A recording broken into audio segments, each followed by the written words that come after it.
Pardon me. Hello everyone, and welcome to this stream. It's probably just going to be, I don't know, depends a little bit how this game goes. It's going to be a recap of what's happened in the past day or so.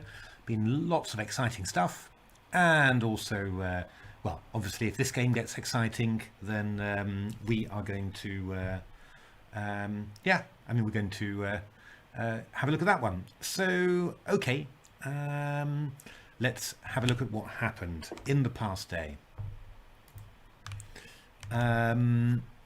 So this was one of my openings. So now I got this. This is an H3 Najdorf. Let's have a quick look at the start of it.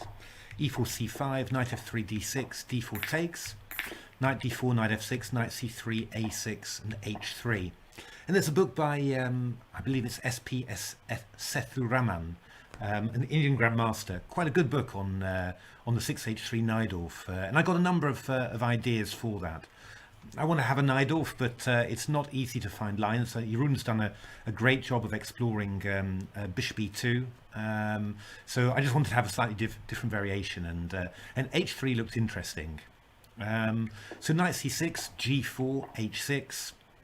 I think we know, especially from the Sufis now, that g4 has to be met at least by h6 to stop white from going g5.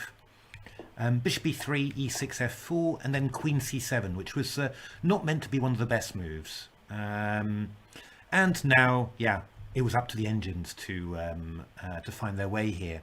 That's quite interesting, really, that both engines, Stockfish and Leela, wanted to play knight takes c6 here. Looks like the best move, but it was always thought to be, traditionally in human circles, to be a mistake because of the move b takes c6. And then afterwards d5, and b takes c6 opens the b file, gets the pawn closer to the center, enables black to play d5. But yeah, I don't know. I mean, it's been sort of shown, especially in engine games. I think there was a very good game, Leela Fire, a number of seasons ago. Yeah, I mean, after black plays bc and d5, that pressure on the b file is not so great, and it's maybe easier for white to start its kingside attack with g5 than for black. The Stockfish managed to neutralize this quite effectively, although, yeah, I don't know. I mean, again, it's sort of line that didn't really appeal to you as a human player very much, because yeah, black just looked a little bit worse all the way, without much chance to win. But still, I mean, it was a very good defensive performance there. I think you'd need to work quite hard, really, to find a good white advantage in that line. But Leela played the move queen takes c6, which surprised me because it hadn't occurred in any of the test games I played with Leela there. So one of those crazy things. It doesn't look too bad, though. I think I do prefer, I don't know, queen c6. It does sort of feel like white's. It feels more of a concession than b takes c6. B takes c6, you're trying to prove that that white's move knight takes c6 was a mistake, whereas queen takes c6, it's more, oh, okay, I'll just take it and carry on my development. So, yeah, not 100% sure about that one. But in actual fact, what you've got to say is that Leela's plan here really ended up pretty solid. White tries to create some play, but black is pretty well entrenched, and moves like g6, prevent h5. The knight's very good on e5. How bad can this be, really? Bishop e2, rook c8, bishop f2, and here Leela decided that that bishop g7 was a good idea. Yeah, always always difficult to know with these things. I mean, on the one hand, this playing bishop g7 kind of tempts white to play queen takes d6 and take off the queens, and in general, you would feel that this ending should be holdable for black. But on the other hand, as a human player, you often wonder simply, do I really need to do this? Is this so bad? So yeah, not a clear one at all. I think probably Leela was thinking that if I don't force the queens off soon, then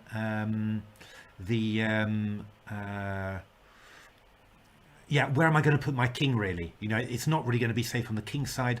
Queen side looks a little bit tricky to get it there. So I think that it was that sort of long-term thing that Leela was afraid of, and decided just to force the exchange of queens, give up a pawn, and reach an equalish ending. I mean, this move bishop c6 is quite cautious, just to stop the rook from coming over to b6, and then afterwards we can drive it away with bishop e5. Bishop f4, very nice. Bishop e5, bishop f4, bishop c7, and then the knight can come into e5 afterwards. Or the bishop can come into e5. Yeah, and what has white got for the pawn? I mean, white's, okay, extra pawn on the queen side, so, potential for creating a pass pawn. But black's got very nice control of e5. There's no queens on, so danger against the king has kind of disappeared. Rook targeting the pawn on h4, which makes the bishop f2 awkward. Yeah, it's really a very difficult position for white to do anything with. And in a way, I was a little surprised that Stockfish was, 1.04, still very high. I would assume that it was going to be, it was going to be less than the pawn advantage, really. Sort of 0.7 or something. But yeah, Stockfish still saw chances in this. So bishop d3, bishop b7, rook e1. Rook h3, just getting out of the way of knight e5 there.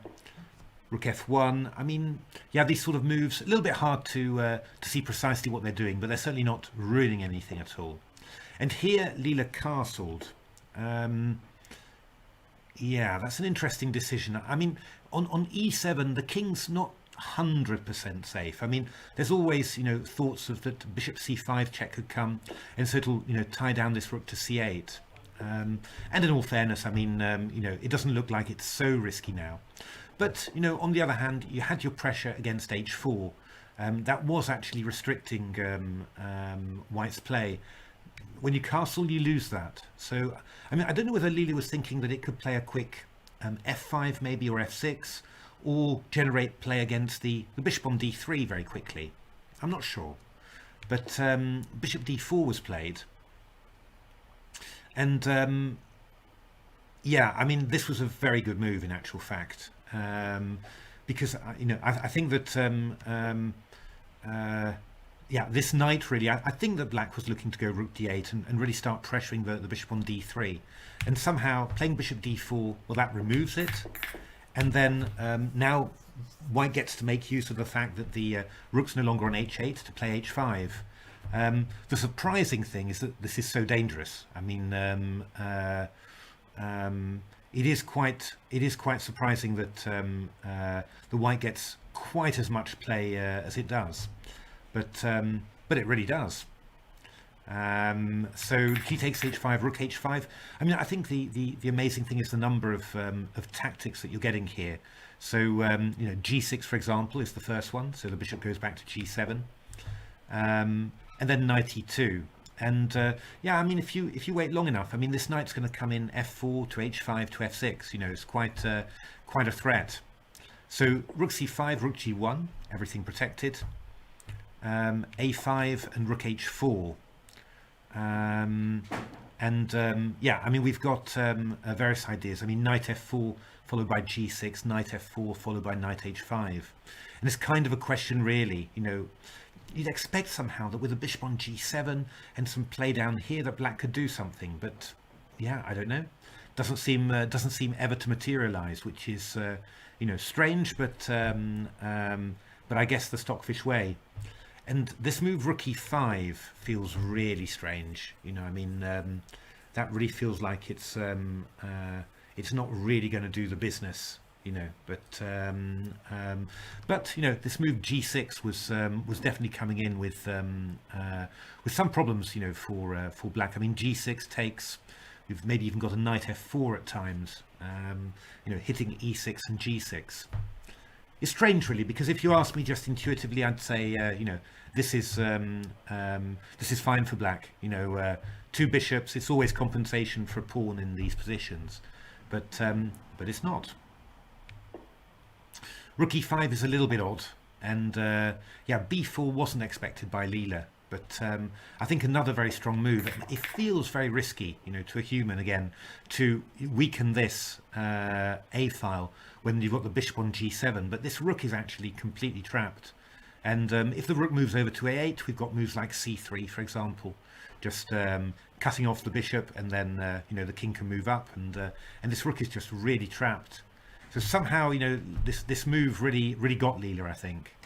And bishop F8, maybe this was what Leela missed. Bishop F8, threatening bishop B4, and now G6 turns out to be really strong. Yeah, I mean, if you take on G6, I think, well, either knight F4 or rook G6 followed by knight F4, and all of a sudden the king's in very big danger. It's a very interesting ending there. I mean, Leela started randomizing here, and it's much more dangerous than you might think. I mean, there really are threats against the king coming in, and we've got rook takes D3 and rook takes E2, for example. But this move, rook F4, was very nice, threatening F6. And after EF, rook F5 takes. Very clever in-between move there, hitting the bishop on B7. We're still hitting the rook on E2. Rook takes D3, C takes D3. Yeah, the question was, how good was this ending? Well, if you look at Stockfish's evaluation, it was at plus 17, so looks pretty good. Leela was quite reasonable about it, plus 0.8 at the time originally, but gradually went higher. But looking at it together with Laurel, it seems that this was actually a very tight endgame to win. There were a number of moves. Apparently rook c4 here was the only winning move. I mean, it makes sense that it's a good move, because when you play rook c4, you're just trying. It's a normal thing always of rook against minor piece endings, that you hit the minor pieces, and they kind of have one ideal square, and but not two. And if the bishop goes to g1, for example, we've got rook g4. So if you go to e3, we've got rook e4, forking the two bishops. So when you go to b6, on c4, the rook can come to c8, and then the rook can come to b8 with tempo. So it makes sense from a chess point of view, but it must be said. It must be said that to know that that this is these are almost only moves to win. That is quite frightening, really. So bishop c7, bishop b5, king d2, and basically it just isn't possible to keep a lid on anything. And once you get in b7, you're just threatening rook h8, check, and b8, and it's a total win. But so yeah, I mean, this was a really good win from Stockfish, and I guess done from an opening that was I guess promising for White, but not a total win. Which is nice. Because it gave Stockfish the chance to show some excellent queenless middle game skills there. I mean, I think if you're going to look for differences between the two engines, I think that certainly Stockfish in endgames and queenless middle games has played very, very strongly, and that's definitely made a difference with Leela. And then probably in defence, there's quite a big contrast. I think Stockfish defending extremely actively with exchange sacrifices, Leela defending a little bit more solidly, and using stuff like sacrificing a pawn to get into a worse but holdable endgame, or fortresses in order to hold the position. So quite nice contrast as well there. So this was very interesting. Let's just have a little look to see whether anything has happened in the meantime. Not very much. I'm not really sure about these. About this one, feels to me like like Leela's quite well organised here, has exchanged off enough pieces, and somehow yeah, kind of looks more likely to hold this one than others. But it's a little bit confusing because it doesn't look so different to other positions we've had in the Sufi that have been won. So yeah, difficult to say this one, but certainly I think this bishop should be rerouted to d3 because that stops b5 and protects e4. So I would have thought that the breaks would be easier to achieve with that. And having the bishop on h3 looks nice, but I don't know. I'm not really sure how much it's doing, objectively. It does cover g4, but I mean, you can also play bishop e2 to cover g4 if you want. So, yeah, I'm not sure. I think that one's a bit of a wrong one there. So, yeah, be intriguing. I mean, obviously, Stockfish has got all the time in the world to shuffle there. All right, so that was a Stockfish win. Very impressive game from Stockfish there. But it wasn't finished with the wins because the very next game saw an opening of Jeroen's, which worked out beautifully, I have to say. Again, a very nice win for this time for Leela. Again, from a position, where you say, yeah, I can understand in this a6 Slav that bishop g4 isn't the absolute best move because we get knight e5. But this is absolutely something that you could really expect human players to play. And those are the sort of games I think that are the most fascinating, really. The ones where you say, yeah, strong humans might well try this, and then Stockfish beats Leela or Leela beats Stockfish. I mean, those are really interesting. So, what actually happened here? I've always found these positions where White goes c5 against this 4a6 system in the Slav. Always found them to be quite difficult to handle. But actually, this is maybe going to be one of these model games that that you can use in order to help guide you. So knight e5, bishop e6, very common to put the bishop back here. On f5, it's a little bit of a target for moves like g4. But on bishop e6, you're just still developing it, and you're just looking for knight d7 to remove the knight. So queen b3, rook a7. I first saw Julian Hodgson, English Grandmaster, playing this, and thought it was very bizarre. But it's just normal play in actual fact nowadays. E3, which is very interesting, in fact, because normally you try and develop the bishop outside the pawn chain in these lines. But actually, Leela's really keen on keeping a grip of this b6 square. And, playing with the bishop inside the pawn chain, you can do stuff like bishop d2 to a5, for example, later.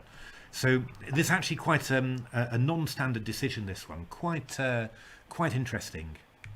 So g6, bishop d2, bishop g7, then f3 from Leela. A good move there. Leela's looking to play knight a4 to clamp down on b6, and you want to stop the knight coming into e4. So Stockfish took on d7, and now an interesting idea here.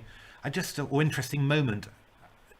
I mean, knight d7 feels kind of more natural, just to keep a grip of the b6 square. But I don't know whether, just have a quick look to see what the PVs were. Yeah, both PVs were bishop d7. So I could just be wrong on this. I mean, bishop d7 gives black the opportunity to play e7 to e5. But on the other hand, this one's passive, and the b6 square is firmly under White's control. So it means that there's nothing going to be happening on the queen side for White. So White can actually put the queen very nicely on the queen side, and that's the slight drawback maybe. Knight a4, and now e5 from black. So yeah, I mean, d takes c5, bishop takes c5. I mean, these positions often end up as slightly better for White, always. In general, you can swap off the dark square bishops, and then you get the d4 square, and, you just claim that you're a bit better. But, Black's often very, very solid. What Leela did was extremely interesting, actually. So played g4. I guess just taking f5 away from the bishop, bishop g7 and h3. Not a completely obvious move, this one, h3, and not completely obvious what it's doing. I mean, maybe looking for f4, maybe looking for e4, you know, without in the end dropping this this pawn. But it was this was a very mysterious move for me. a5 played from black, possibly to give the knight a little exit on a6, and then bishop c3, swapping off the dark square bishops. So, I mean, kind of so far so normal, but with these extra moves. Queen e7, and now Leela plays h4. So yeah, this move h3 and h4, I'm not really sure why it was played, to be honest. It's I'd need to have a good look at it in order to be sure. Just have a quick look at what's happening there. Not so much happening. 59 minutes for Stockfish, 27 for Leela. Oh, is Leela going to get into time trouble again? That would be unfortunate. After we've complained about Leela's time handling, that it always plays so fast, all of a sudden it's slowed down a lot of games here. But okay. So it's still going to be a while before that one gets exciting, I think. So bishop e6, just develop the knight, h5, and then h6. We know this idea, of course, just putting the pawn on h6, and yeah, I mean, particularly nasty, you know, when the dark square bishops have been exchanged. Stockfish played f6, and now this this interesting move e4 breaking, and it is quite interesting that you know, actually in this whole period somehow, you know, Stockfish was much more pessimistic than Leela, but they ended up playing the same moves. So you know, quite interesting. Now, I'm not 100% sure actually, which is maybe a nice thing to check what would have happened after after d takes c4. I mean, rook d6 was possible, maybe rook e1, rook d4. Feels like it should be something around this piece, but I wasn't actually 100% sure. So let's educate myself there, and we can have a little look about that. So e4. Let's get Stockfish. What did you think, Stockfish?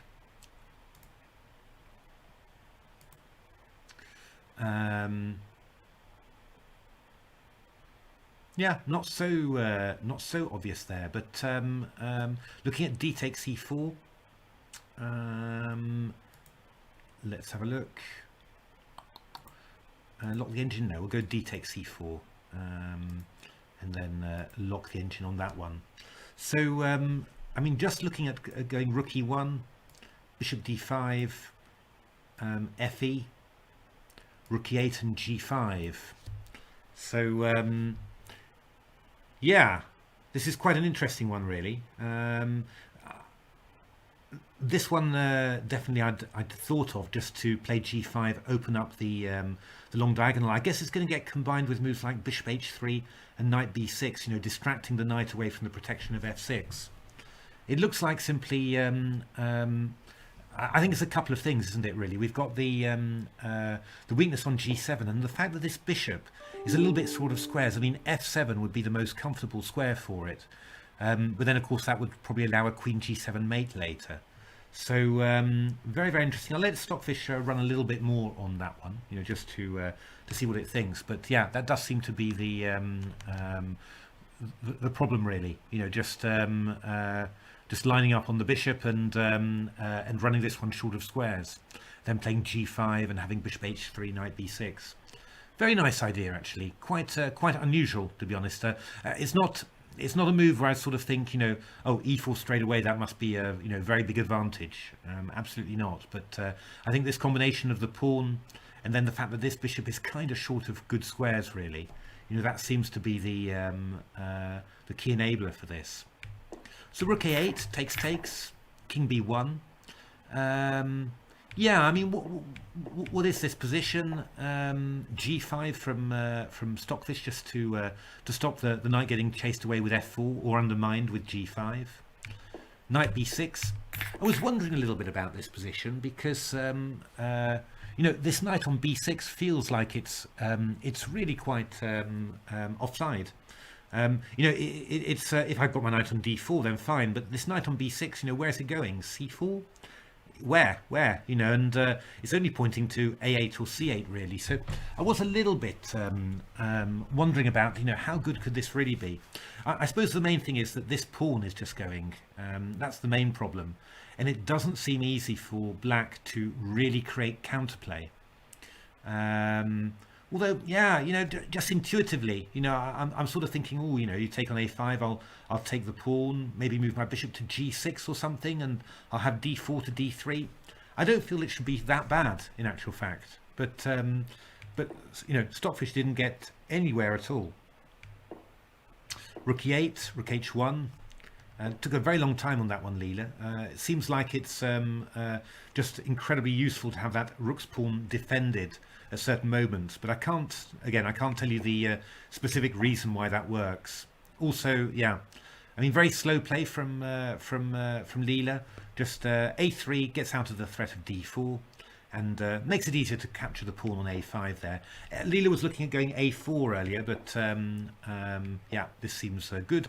Rook d2 again, very nice, just defending some second rank squares, then abandoning them with rook d4, rook e2, and then this one. Yeah, and this was one of the things that was always in the PV, but it is quite weird, what happens, because we go rook d2 and we bring our knight from an active square on, an active looking square on b6 all the way back to d2, and you sort of say, well, why is this so? Why is this so fantastic? But actually, you're looking again at playing knight b3 to d4, and when the knight gets to d4, I think this is the key thing. Then you're really starting to talk about a very serious advantage, and somehow, I guess if Stockfish can't see it, then it must be true. Somehow, black cannot manage to create any meaningful counterplay before that happens. Queen to d1, very nice move, attacking a4 and freeing e2 d4 for the knight. Yeah, some counterplay again. This the h6 pawn goes, but we get queen a4 and knight b4, and yeah, again surprising. You sort of you see the h6 pawn has gone, so black hasn't lost a pawn. But yeah, it is very difficult again for black to get active, and the whole second rank, is kind of open. The h7 pawn is under threat, and long term there's just an a pawn that moves very easily. It's a well-known problem that when you've got a bishop on d7 and pawn c6 on d5, these a pawns are very fast. Just because it's very hard to stop them, the bishop can't get to the a8 h1 diagonal. So yeah, very interesting game there. This was a weird bit of engine desperation. I don't think any human player would ever do this. It does give black a little bit of extra freedom in order to be able to play g4. But Leela just played it very, very safely here. You're just all Leela's doing really is focusing on its queenside pawns. So rook e7, queen b4, queen b7. Just this activity forces black to swap off queens, and then Leela's just pushing the pawns. Absolutely easy. King b3. Some pawn sacrifices from Stockfish to try and activate its king, but yeah, it just ends up being completely hopeless, and Leela made no mistake with that one. The reverse was also quite interesting. Yeah, a tough game basically. Where Leela sort of hung in there tough and managed to get its way out to a position with an a pawn less. To be honest, I was really I was quite surprised by this, really. Particularly this decision, bishop d8, and then you just give up the a pawn like that and hold it, and it's possible. But Leela made it, so yeah, another thing for the old positional notebook there, just to remember. that these positions, this seems to be essentially a draw. I think the one thing that's always tricky is that, and we saw this a couple of times. Where was it? Well, no, I think you could play a move like Rook F3 because Rook takes A5 allows Queen A7. When those two rooks for the Queen are probably very dangerous. So White has a little bit of mobility with its rooks, but not enough, and Leela just whittled it down basically, traded the D pawns, and we just got this position, which I'm trying to think, where did we see this before? Actually, I'm sure this was in an engine game from Division P.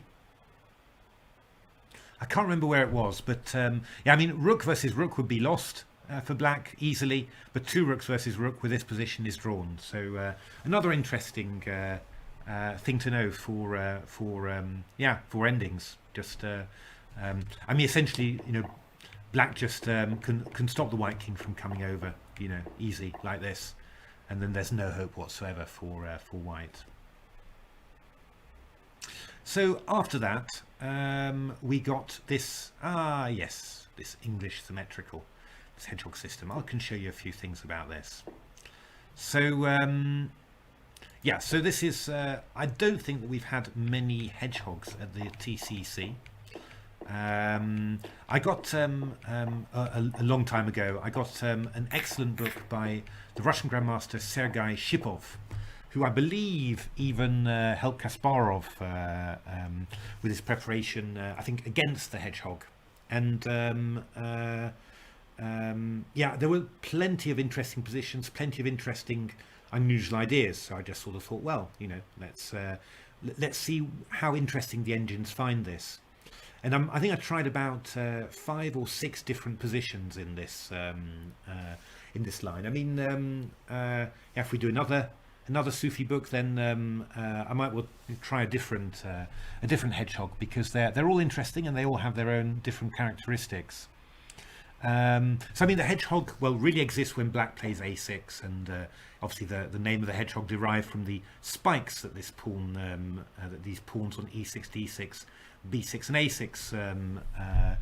A6 provide. Very hard for the white pieces to get close to the black position. Yeah. Now, I mean, there's one hedgehog game that I was familiar with, and that was an AlphaZero Stockfish game, which ended in a very sharp draw after a very sharp G4, G5 attack from AlphaZero. In actual fact, in a lot of these positions, I saw Stockfish playing very, very sharply. There was some extremely sharp and tactical games. But this was actually one of the openings in which a changing version of Stockfish seemed to make a substantial difference. Sometimes Stockfish really went for a big wave for the attack, and then with another version it would just play very quietly B3, Rook C1, Queen E2, and just play positionally. So I was sort of wondering what we would get here. The games though were extremely interesting. Let me just show you what I saw in my test games, and then we can have a look at that. Let's have a look. Yeah, it's Rook E1, Queen F7. Oops, good lord. So Stockfish looking to thinking that Black should avoid allowing White to capture an E4 pawn with tempo, and just yeah, that makes sense actually. Rook E4, Bishop D5, just to have a good spot on the on D5. The bishop will get exchanged by Bishop C4, but maybe not so bad. I mean, yeah, is this really, really bad? I mean, I know Black's under pressure and this pawn is irritating, but 1.24 seems a lot to me, I have to say. But okay, Stockfish was quite pessimistic about these positions, so yeah, interesting to see there. But let's have a look. Let's have a look at some of the games that that I did in my tests, because that was quite interesting. Let's start off with Stockfish against Leela. This was one test game. Quite an old one, I think, actually. And was this even Stockfish 13? yeah, this was the release version, I think, and I think that this was a smaller Leela net. I think I was still experimenting with my Leela nets at the time. So we get this position: Queen E2, Knight C5 from Leela, hitting E4 immediately, and then castles. So a little bit different to the much more cautious approach we saw in the Sutfi. And here Stockfish went for G5 with H4. So you can see the E5 square, but pardon me, the knight, we get a square on E5 for the knight, and obviously Leela, being a consummate positional player, transfers the knight there immediately. I just pour myself a drink, losing my voice. Oh, wait a minute, let's see whether we've got any, whether anyone's made any comments in the chat, because I haven't looked at that yet. Hey, Alexander. Yes, indeed, Shipov. I've got a friend, a Russian-speaking friend, who always chooses to follow Shipov's commentaries. Yeah, very strong grandmaster and very good understanding of chess. So yeah, and excellent books on the hedgehog. I really have to say, if anyone's interested in playing either the white or the black side, I mean, it's a bit more for the black side in principle, but you learn so much. You know, it's really excellent. So rook f1, knight e5, b3, a6, a4. Always this move just to stop black from playing b5. Rook e8, rook e1, queen c7, king h1, bishop f8, and now Stockfish starts teeing up. I mean, this is in a way a risky positional move. This is a very common idea in the hedgehog. You know, you allow the pawns to be doubled, and but you get control over d4, whereas your e6 pawn covers d5. But on the other hand, you know, this pawn gets weak, and well, if you're looking at the black knight on h7, that really is out of play. So we're sort of getting this sort of paradigm where, you know, you're exchanging off the opponent's active pieces and leaving black with passive ones. So queen g4, king g7. I was maybe vaguely expecting white to try and organize some knight d1, e3 to g4, but queen g4, king g7, bishop g1, nice and calm, takes, queen g3. This e5 pawn is also a bit of an irritation, and now h5. Yeah, I mean, the storm clouds are coming here. gf, rook f3, bishop c6, bishop h3. I mean, we're starting to get ideas like rook g1 and g6, and you know, black desperately wants to try and play knight f8 to g6. I mean, that's the key move. But now Stockfish starts hitting from all sides. b4, queen d6, rook d1, queen c7. The queen has to keep on protecting e5, c5, now I'm just wondering a little bit.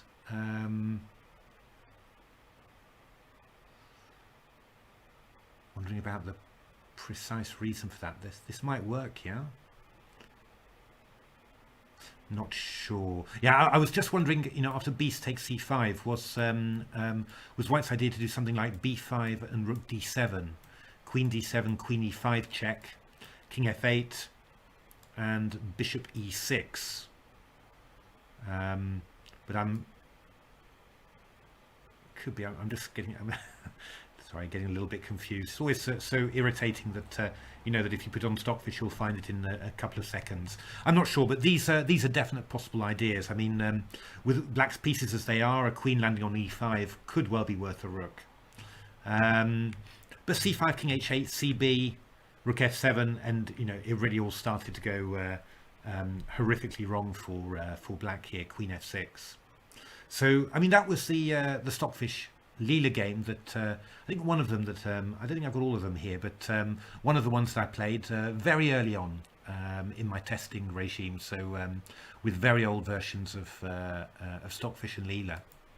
And then I also did a lot later. I did Stockfish against Stockfish. This is Stockfish from 23rd of March 2021 against Stockfish A18. So probably, I guess, the most recent version that played in the Sufi, which Giancarlo Pascuto very graciously made available to me. And yeah, shout out to him, because I'm enormously grateful for this opportunity to have used Stockfish, because it's yeah, I mean, it is playing very differently, you know, and finds very interesting concepts. So G4, and here Stockfish didn't play H6, it played G6. So Stockfish just kept on going, basically. We'll notice there's no hint of these F5 plans that both Leela and Stockfish played in the Sufi. So yeah, well, there's F5 now, but I mean, we've gone G5 already. So this is really part of a huge kingside attack, whereas the F5 in the Sufi was more about, you know, getting hold of the D5 square. Rook F1, Knight E5, B3, Rook CD8, King H1, Queen A8. Stockfish avoiding A6 there, probably worried about the B6 pawn. Bishop G1, Rook D7, Queen D2, Rook C7, and now that does look tactically very rough. Rook C7, and Stockfish exploited that with this exchange sacrifice, and this was being the nice point, really. Ah, look at that. Rook takes. We've got Queen D6 check, Rook Queen D6 check. Sorry, Rook E7, and then Queen E5, and then Bishop D4 afterwards, and Queen H8. Total carnage. So Queen B8 takes, Knight B5, and it was just getting absolutely horrific for black. No dark squares, king in the center for some unknown reason, and yeah, loads of tempi for Stockfish to attack. Was it Knight F7 takes, and then Bishop D6, Knight D6? We follow with E5, and it's just completely hopeless. So yeah, these were pretty attacking games from Stockfish. So I was kind of you know, well, hoping, expecting, who knows, you know, for something like this in the Sufi. It turned out quite differently, but kind of interesting. I mean, Leela played Queen E2, castles, Rook D1, H6. I think in my test games, Leela had played a plan with E5, and here played F5, E5, Knight B3, A6, A4. Yeah, I mean, this is possible. I mean, you're gaining the D5 square. I think it's kind of a good way of really essentially stopping black from doing anything, and white's playing really, I think, for, you know, in a way, for one of two results. I think you shouldn't be able to lose this, you feel, and you should only be able to win it. But Stockfish played very, very actively here. And this is something that we, you know, we've really seen throughout the Sufi, I think. You know, it's, yeah, I mean, we've really seen this throughout the Sufi, that Stockfish has not been afraid at all, or rather has sought out opportunities consistently to sacrifice pawns. And then with, you know, with a certain wrecking effect on the Leela structure, then just proceeding to play normally and hold, you know. And this was a very nice idea. I mean, Rook D8, Rook A6, Knight C5. I mean, so I mean, you know, basically black's swapped off the dark squared bishops, and a pair of knights, got a little bit more freedom. I mean, the only thing that surprises me really is that white can't make more of the A file. I mean, this is really solid for white somehow. D5 from black is not really happening. So, you know, haven't you kind of got, you know, good control over the position? But it seems not. You know, it seems that Stockfish was just able to, you know, to play very easy moves, and then basically nothing happened. You know, Leela didn't manage to make any progress whatsoever. Oh, just seeing a comment by Naptha in the chat.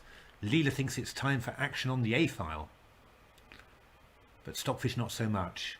Yeah, this has really been flat, this evaluation from Stockfish. You have the feeling that Stockfish hasn't got to grips with the position really yet, about how it should play, because it's really not making any sort of progress at all. So, but of course, Leela is getting quite short of time, 13 minutes to 53. So again, you know, Stockfish starts taking action when Leela's short of time. It's going to be a toughie. Going to be a toughie. So, sorry, F7 was what we were looking at. So that was the Leela-Stockfish game, and then the next one that we got was a Stockfish win, a very long one. So again, Stockfish did exactly the same as Leela, played f5 e5, but Leela played much less actively here. Didn't try and sacrifice a pawn or anything. Essentially, just decided to wait in this position, you know,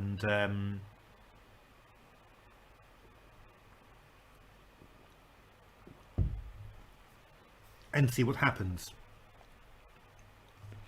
And well, I mean, in all fairness, not very much happened. But what did happen was that you know, we start off with 109,033 as an evaluation. You go a bit further, it's 179,060, which is you know, sort of slightly odd in a way, but I'm imagining that it means that you know, very strong possibilities are coming within calculation range then. So it carried on, and I have to say I missed this specific part of it. But Queen C8, Rook H1, Knight D7, and now Stockfish decided to go H4, and that move Knight D7 feels a little bit wrong, really, in a way, because you know, if you go H4 in this position, you could play something like G4 and then H5 and keep the king side closed. Though, yeah, that's also a little bit perturbing. You know, you're not 100% sure that that will be holdable, because White's still got a B4 break on the queen side. But certainly after Knight D7 H4, if you can't close the H file, then you're horribly placed here with Black. You know, with a queen on C8, Rook on B8. If stuff's happening on the king side, then this is going very wrong. And essentially, you know, Stockfish had a bit more time than Leela, and then just started hitting basically in all sorts of ways. Takes GH. This rook coming round to G3. We've got huge pressure on the F file here. C5 break. Yeah. You know, Bishop C4 coming in. It's all happening really. Rook F1. Queen F7, and Leela just couldn't keep this at bay. You know, it's just yeah, another point of C5, presumably seen at a huge amount of distance. Bishop into C4, and then it's just horrible for Black. And well, Stockfish at 5.98.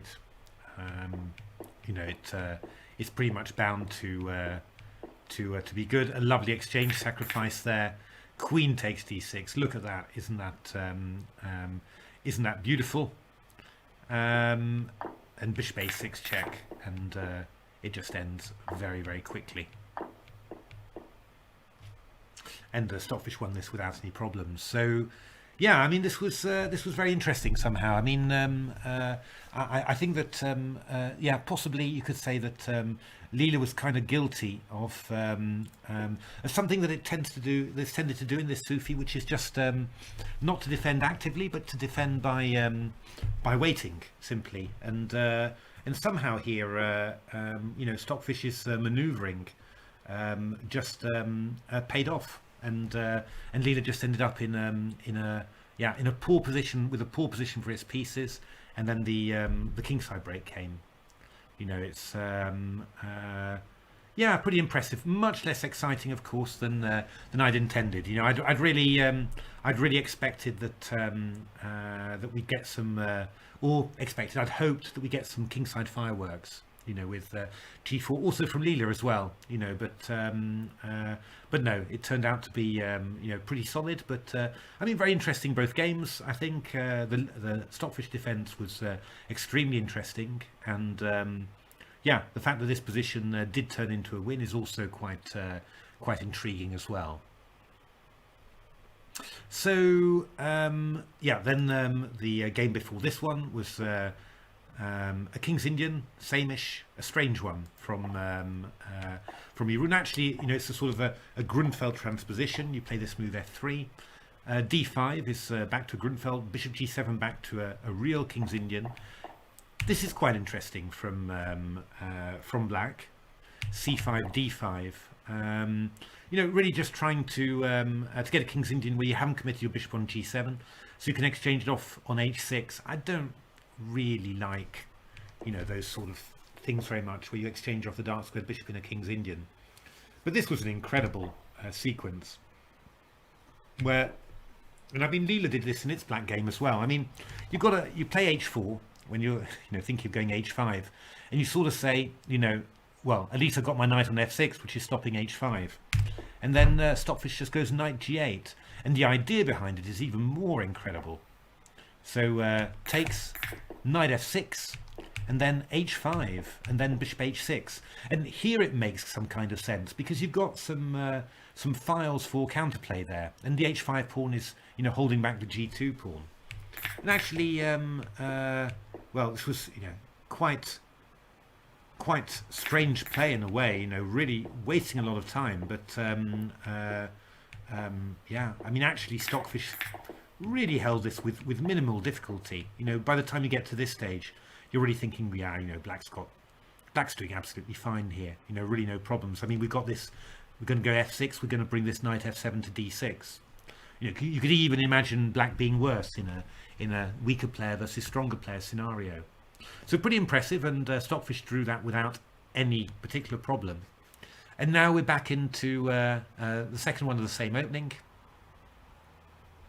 And oops, sorry, I'm fiddling around really on the wrong page there.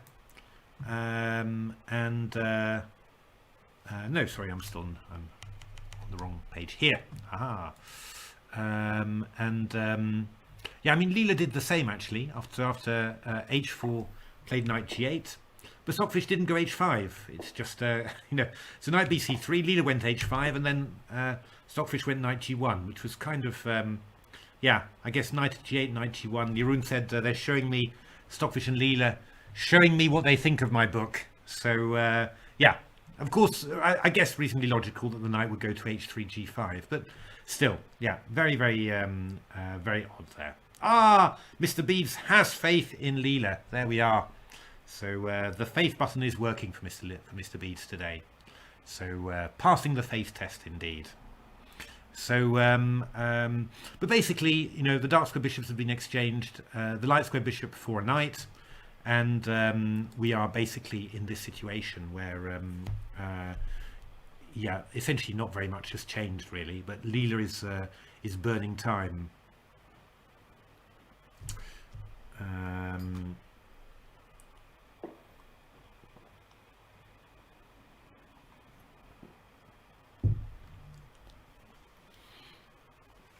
So what is going to happen here? Well, we've got 28 moves to the 50 mover, which means that some sort of dramatic move is going to have to be played. b4 seems unlikely. You just take a lot of dark squared weaknesses, and the c4 pawn is weak. Yeah, I mean, maybe, but I'm not sure. a5 could be one, of course, especially because it's a pawn break that doesn't ruin too much. But of course, from a white point of view, you would be hoping for either f4 or g4. I mean, at some stage, Leela was looking at g4 and then following up with g5. And, that g4 followed by g5 is kind of interesting because it takes us back. If we achieve g4 followed by g5, it takes us back to, let me just find it for you. Oh, good Lord.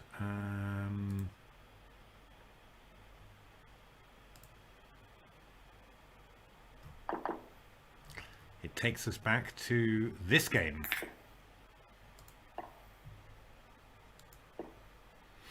After all.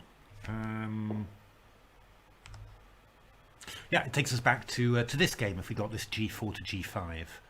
And yeah, well, Stockfish won this one pretty convincingly. So, you know, kind of, I mean, you'll notice that there were some other things. I mean, a5 had been played, blocking up the queen side, which, well, really gives white a free hand on the king side. I mean, I wasn't sure that this was winning at all for white, but, well, the way that Stockfish played it, it almost looked like it.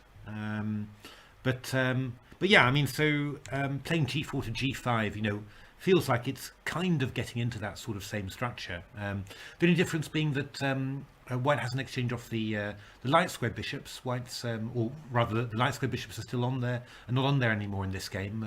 And we've black's exchange off for a knight, which I would have thought would be in black's favour, to be honest. But and also black's still got the queen side flexible, so a b5 break could be there at some stage. So I think probably Leela's in better shape than in this game earlier in the Sufi, but still, you would have thought that could be pressure. But no, Stockfish is not. I don't know. I mean, I obviously I haven't been looking at it all the time, but I don't have the feeling that breaks are really featuring very heavily in its PV at the moment. Let's have a little look at that actually. Let's get back to the right one. Stockfish, what are you looking at? F4 is the break. Actually, to be honest, with a bishop on h3, I'd tend for f4 in this position. Don't ask me 100% why, but I would be tempted to go f4 and then maybe to go f4, and yeah, if I'm doubled up, well, fe might be possible, but just f5 and take on g6, and then I've got something like an e6 square. You know, that would be my main thought with white there. I mean, it looks kind of awkward for black, really. You know, so it's all going to be down to how Leela reacts at that moment, when presumably it's a bit shorter time. So yeah, so far in this Sufi, that hasn't gone too well for Leela. But we'll see. We'll see how that all goes.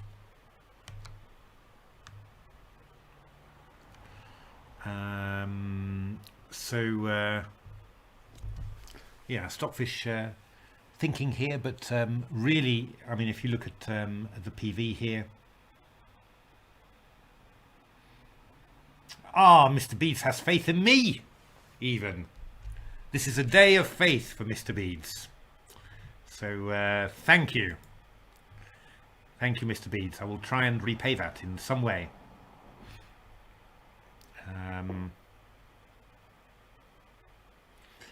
Sadler's openings will still turn out to favour Leela.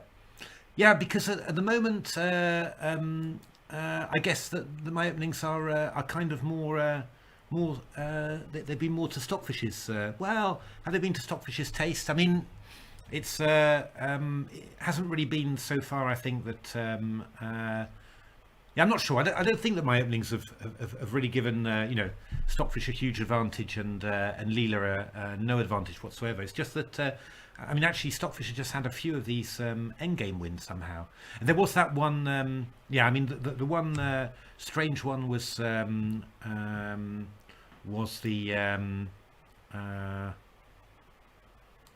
let's have a look. This very early game,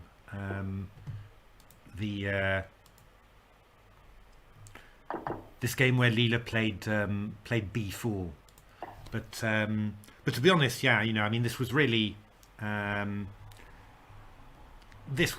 a very odd choice from Leela. You know, I'd never seen in my training games, and only played by Stockfish. So yeah, I don't know. I mean, not quite sure what went there. Apart from that, I don't think that. I think I've had the feeling that I've had you know, sort of openings that could favour Leela just as much as Stockfish, really. Oh, sorry, I'm not showing my screen. Sorry about that. But this one I'm talking about with b4. You know, it's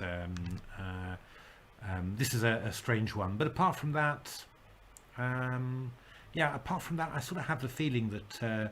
You know, I thought that this one, the St. George's defence. I think in my training games, Leela was making a much better go of that. I sort of thought, this could end up being a 1.5 half to Leela possibly. I just felt in my training games that Leela was making a better go of that than Stockfish. But yeah, I don't know. Somehow, yeah, I think the openings haven't really turned out that way. But yeah, I mean, I think certainly my openings, apart from that Sicilian where Leela played this B4 blunder, I think they've just been quite tight games, haven't they? Really, and with just Stockfish pulling through at the end. That's probably true for most of the games.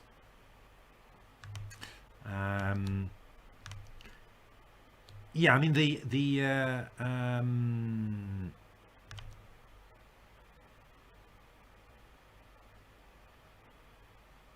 let's have a look. Oh, am I?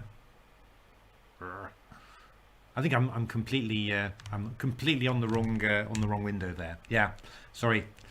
Sorry, I'm getting confused. It's but yeah, this one I thought this St George's Gambit was the one that was that I thought yeah, probably in my test games Leela was handling a bit better than Stockfish.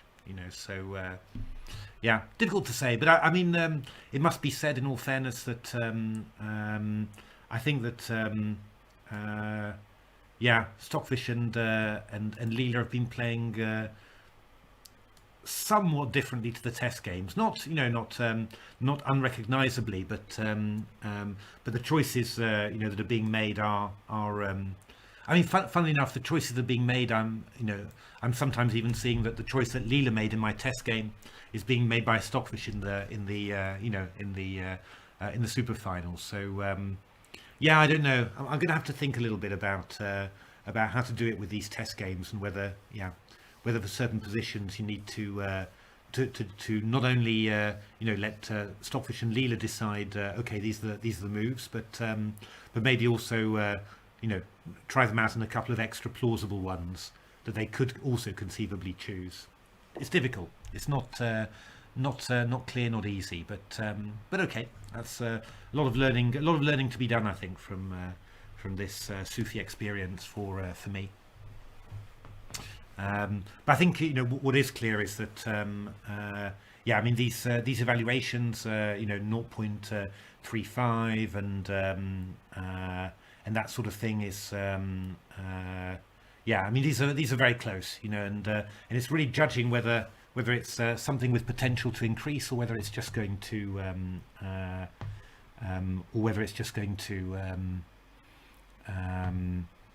just tail off, and yeah, maybe need to have a little bit of a think about how the games went, and see whether you can judge that a little bit more.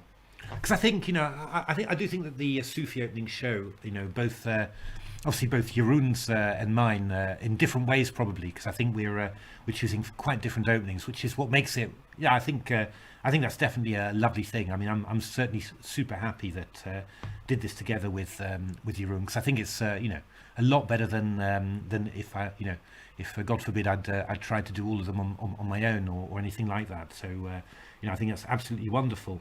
But I think you do see that that in different ways, these openings have shown that there's still weaknesses in these engines, and still a fair room for improvement, which is astonishing considering the chess that they play. But and that I think is very positive.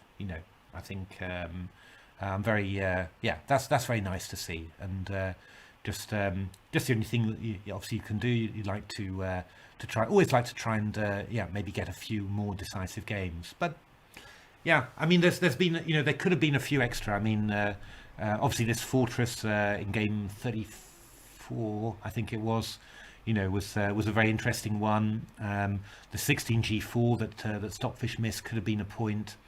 Leela had a great chance for an extra conversion. It was +1. And I don't think it went about the conversion the right way, but I mean, still, it was a huge chance for an extra point. So we could have had even more wins, So I guess you just have to be happy with what you got. But yeah, I mean, I think the level of chess has been really good, So let's see it. Let's see how it goes. I mean, the next game's going to be the next game is, in all fairness, a little bit of a curveball.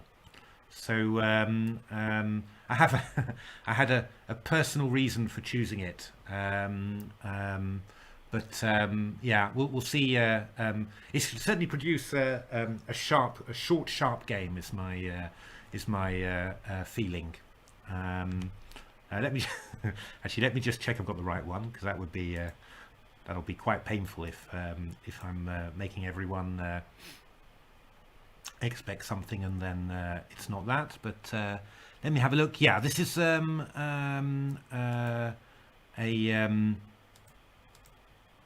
very low opening eval, but it got pretty random in my test games. So and it's quite a fun variation, and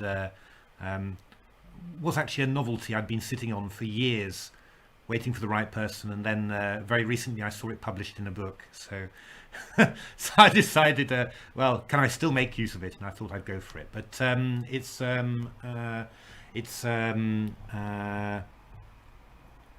yeah, it's probably I'd expect, some short, sharp draws in the next game. But as I said, that certainly wasn't always the case in my test games. So we'll see how that goes. I've got a couple of those openings like that where I've got some new ideas that lead to crazy positions, and eval is not so fantastic, but the games themselves were so random that I just sort of thought, well, maybe it might still lead to something surprising. So it's one busted opening so far. Which was the busted opening, do you think? I'm trying to think, what was the busted opening? In the chat, Mr. Beats is saying there was one busted opening. Which one would that be?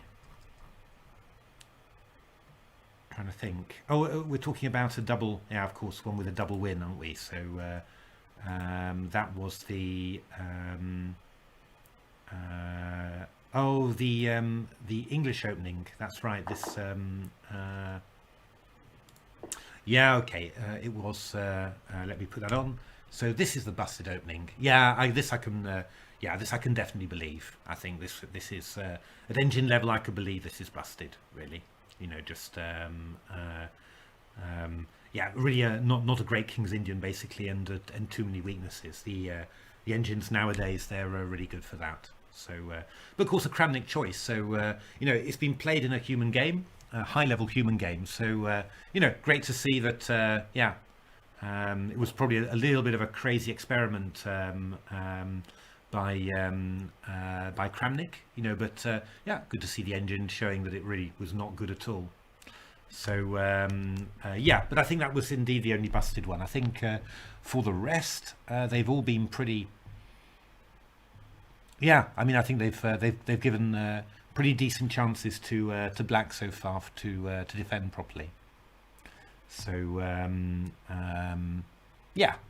that's which is I think is if we can run a Sufi like this and have sort of high quality elite human game based openings and still get plenty of interest, then that's ideal. I think that's really nice. Obviously, you couldn't do this for something like Division P or any of the other leagues. You really need a better way there of generating a lot of these openings. But yeah, for the Sufi, still it seems to be possible. So fantastic. So Leela down to 4 minutes now, and Stockfish on 40. And that's a little bit worrying because, of course, the big break is going to happen when Leela's got no time. So, yeah.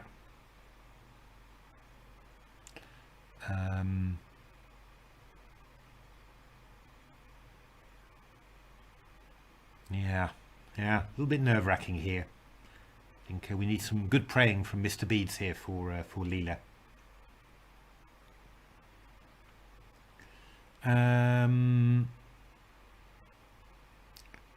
So G4 now in Stockfish's PV, actually, just spotting it. So you would have thought that soon Stockfish would want to do something.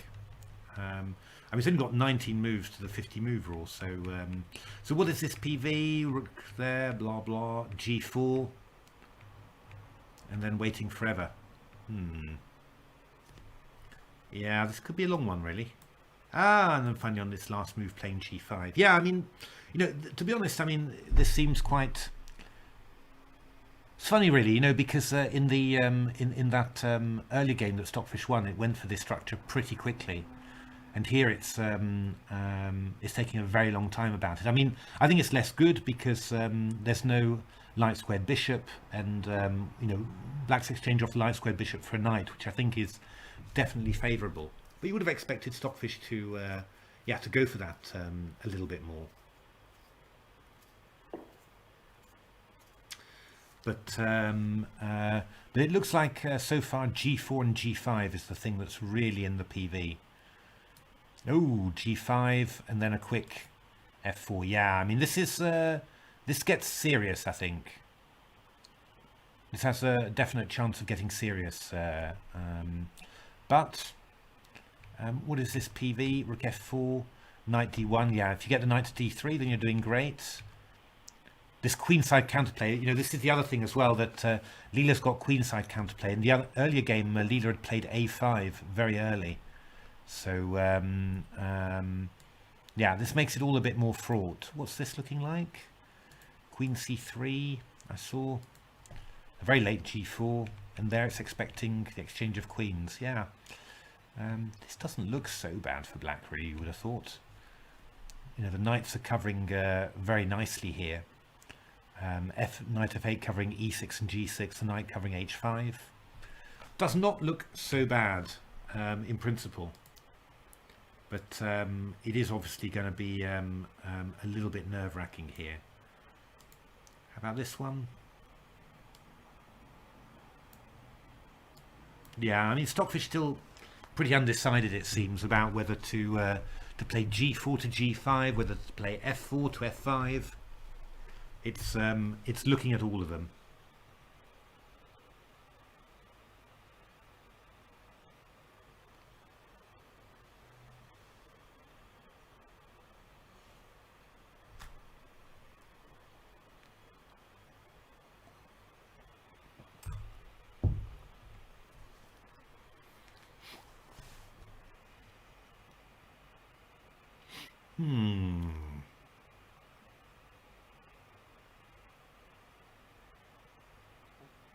Come on, Stockfish. Yeah, I mean, if moves like Rook A2 are going to run Leela short of time, then why not? But interesting, actually, that Stockfish hasn't looked at all at A5, which was kind of the most natural move, I think, for the in a way, for the 50 mover. It doesn't. I don't think it really causes so much damage. You would have thought. It does give Black's pieces a little bit more activity, of course. So, yeah. I mean, looking at the Stockfish PV, you feel this going G4, but Stockfish's evaluation going a little bit down there, 0.96. It's clearly not. I mean, I think, yeah, if you look at it, it's gradually, sort of falling and going down a bit. I mean, it's not. The more it searches, it's not really. It's not really.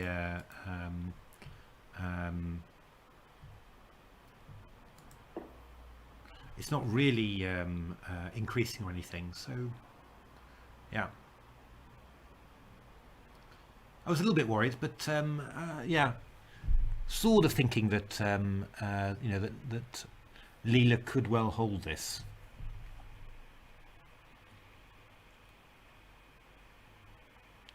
Of course, it's always the worrying thing that Stockfish just seems to have shuffles in its PV, and then you play a slightly incautious move, or and then all of a sudden, the PV explodes into life, and the evaluation goes up to 3. But I wouldn't have thought that would happen so quickly here.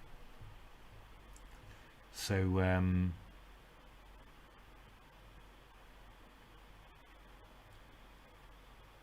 quite impressive. The number of times this queen's gone to g5 and then d2.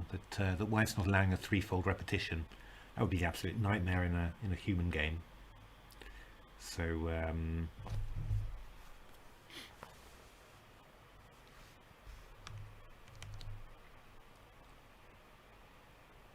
yeah, looking ahead, we've got quite a few interesting openings. Yeah, the next one I said it's going to be. I think it's going to be short sharp. But a little bit chaotic in my test games, so yeah, intrigued to see how that goes. But it wouldn't be the first thought where I'd say, yeah, this is really going to produce a win necessarily. But still, very interesting line. And then yeah, I think we go into a number of lines where I think you could definitely have chances for a decisive pair. So I think this is coming up to quite a crucial point in the match, I think.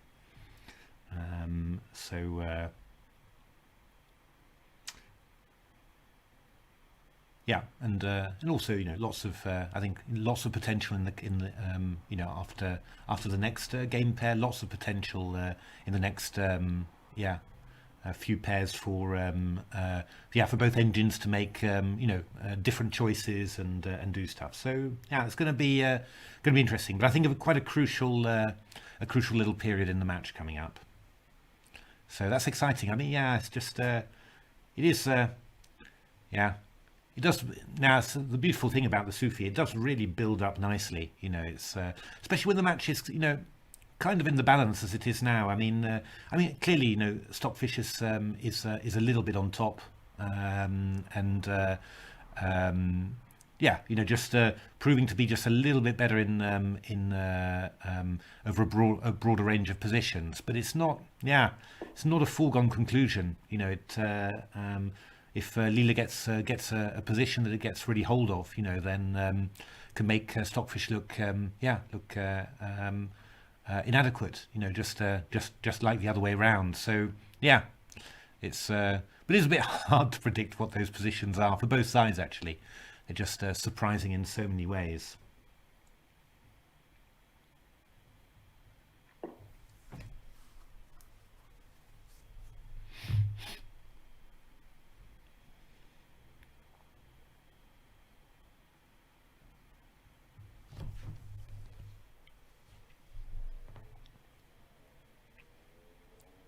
Yeah, we're going to see. I mean, if this does get the same scenario as, yeah, although I don't know. I mean, I think game 46. I don't think it was quite the same scenario as this one because Stockfish's evaluation wasn't flatlining. It was all going steadily up, and so was Leela's. So I think in that position, really, I get the feeling that Leela's decisions around move 17, 18, deciding just to sit there and wait passively. I think, in retrospect, I think that was just not a good decision, and that the deeper that the engines penetrated into the position, the more chances they saw for it. I get the feeling, which is not to say that it was completely lost, but it was. I think it was, it was borderline difficult, really. Whereas this one feels much more as if not much is happening, and the eval curve I think is much different there. Whereas well, we can see whether I'm right or wrong there. If we look at the oops, good lord, why do I always do this? It's too complicated with all these windows. I think if you have a look at the eval curve for this one,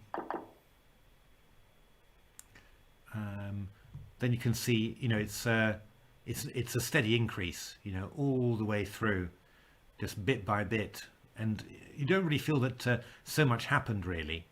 But it was just, I think it felt more like, the engines are coming to the realization that this is just really good for white, really promising, which would be a very interesting conclusion if that was true.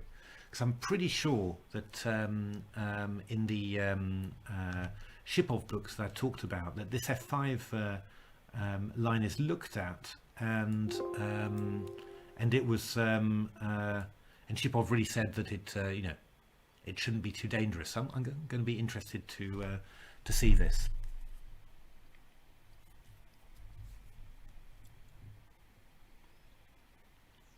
But yeah, I mean, so far Stockfish has not looked too inspired in the things that it's discovered.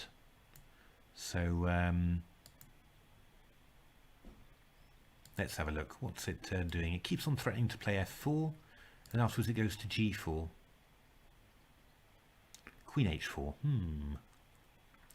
Slightly risky. But even this is not... I don't like these knights very much here. They seem to be just not really contributing so much. But yeah, I don't know. This might be fine for black, I think. Leela's looking at yeah, I mean, again, this would be more like my choice really. This PV of Leela's, just to try and do something like this. Yeah, it's a very typical pawn sacrifice. You play the pawn to e5 so that the pieces don't get the e5 square, and also that you get a passed d pawn, and then you play f5. I mean, this would be much more what I would expect. I mean, Leela's not too excited about it, but this would be the sort of line that I'd expect for white, really. Or that Stockfish. Oh, Stockfish is looking for a5 now. Or that Stockfish plays this g5 and goes for the same structure as it had in that earlier game in the Sufi, which it won. Yeah, I don't. One of those two, really.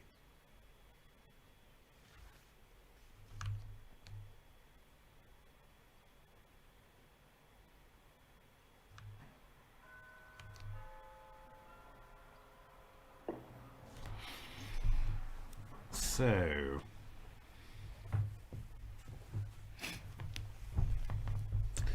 oh, sorry.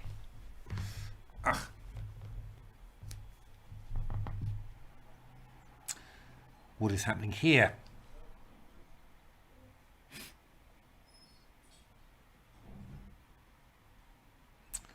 Yeah, not so much yet. 1 minute 37 for Leela. Ooh. Leela. Let me just move the screen just a tiny bit down so that we can see the Leela's valuation. Yeah, I mean, it's all downward trend really. So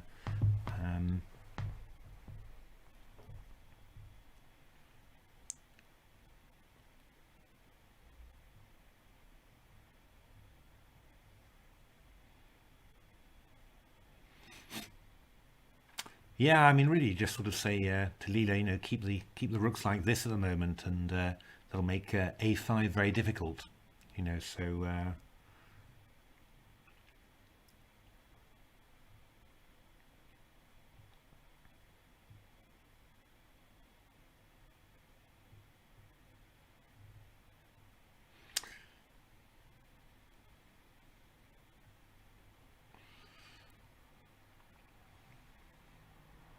yeah, f4 in Stockfish's PV. Well, it will happen. It will happen quite soon, but it's sort of not.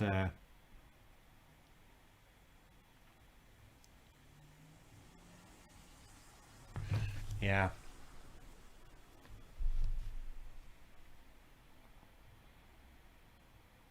It's happening slowly. Yeah, Stockfish looking at rerouting that bishop around to e2. I mean, I do find that bishop a bit odd on h3, really. I would expect it to be on e2 or on d3.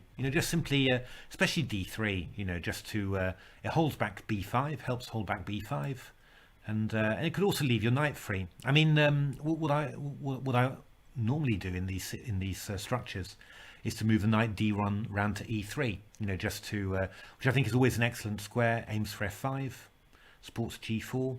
That always feels excellent, and so yeah. Having the bishop on h3, it's just been there for ages, and I don't really feel like it's doing a great deal really. It, it stops knight g4 when you go f4, but yeah, I don't know. I mean, I sort of think that it could do a little bit more elsewhere.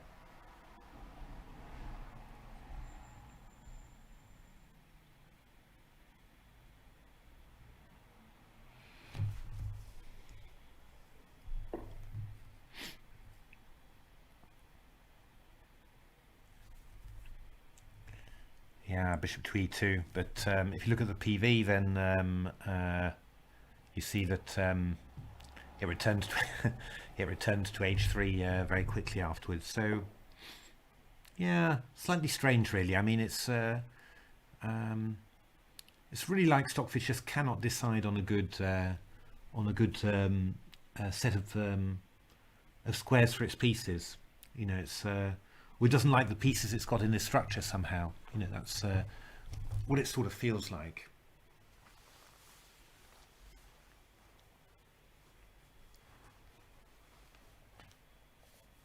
So that's interesting, because wondering about Leela on increments, but they're saying that what is the increment? 10 seconds. So Leela should get 3 million nodes per move, basically.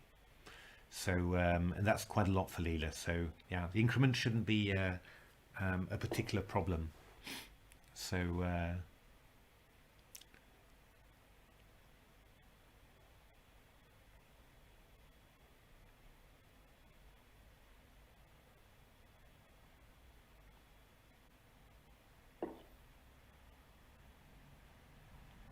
obviously, I guess having more time is always better than less time. But yeah, okay, it's not like Leela is not just not going to be able to think for a decent period of time. That's quite a lot. So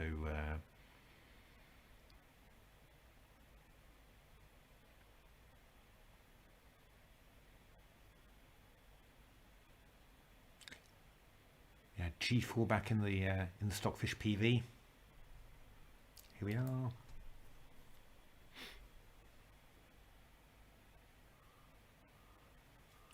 What's its follow-up? Is it going G5?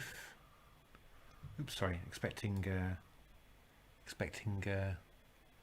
Leela to take on G4 and then play B5. Yeah, this is.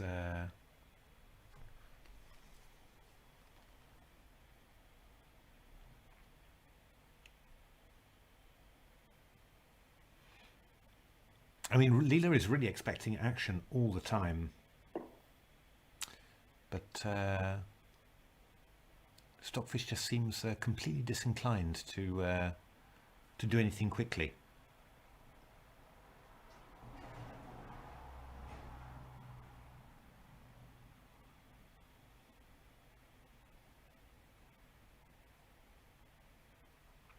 A5 in the PV now, and now G4.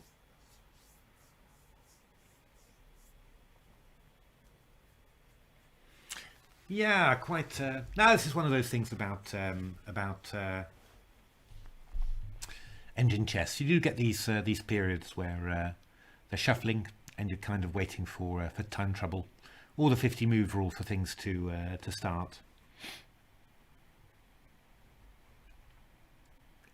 If there was ever an engine that could just look past the 50 move rule and just keep on being positive, that would be absolutely amazing. But yeah, it is of course quite logical what happens. So but sometimes incredible things happen, and well, I remember watching Ethereal in Div P, and it was an opposite coloured bishop ending, that was completely drawn, but that Ethereal was overestimating, with +1 or something. But you don't really understand why you're watching this, because but yeah, just all of a sudden, just out of nowhere, Ethereal started claiming mate in 20, or plus 150 and stuff like that, and well, then you've watched it, you've seen it happen. It's you're part of that Sophie folklore. So yeah, yeah, and that's, obviously always the attraction of watching this. That a lot of things you can predict. You can you sort of know, oh yeah, this is going to be a draw, etc. But a lot of it is still quite uncertain. So yeah, I mean that is Laurel. That is the point, of course. I think if you're able to calculate past it, that might make a huge difference indeed for this shuffling. If either the software or the hardware can allow that, that would probably be absolutely true. It's maybe not so far away. Yeah, lots of closed positions in this TCC. Yeah, sort of. I mean, we always get our fair share of Benonis and Czech Benonis because they're always a challenge for the engines. The thing like the Hedgehog, for example, was the Hedgehog in the previous game pair was a bit of a surprise for me as well. Because hadn't really expected it to get into this sort of block position. Those games are not normally like that, but I mean, I think there's been a fair mixer. I mean, we've had a lot of open Sicilians as well. Has some Frenches, but these are I mean, that's just different sort of opening, but yeah, in principle, these closed positions are still quite a big challenge for engines. Although some of them they play exceptionally well. The French structures, for example, really played exceptionally well by the engines nowadays.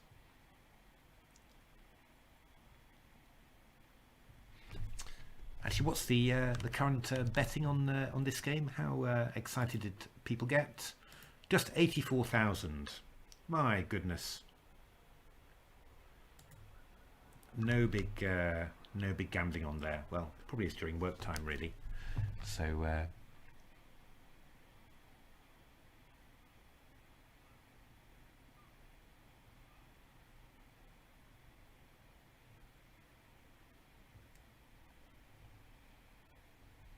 Stockfish going down just a little bit more as well. Time going down, but 24 minutes to 55 seconds. So we're going to see. And reaching the 50 move wall. So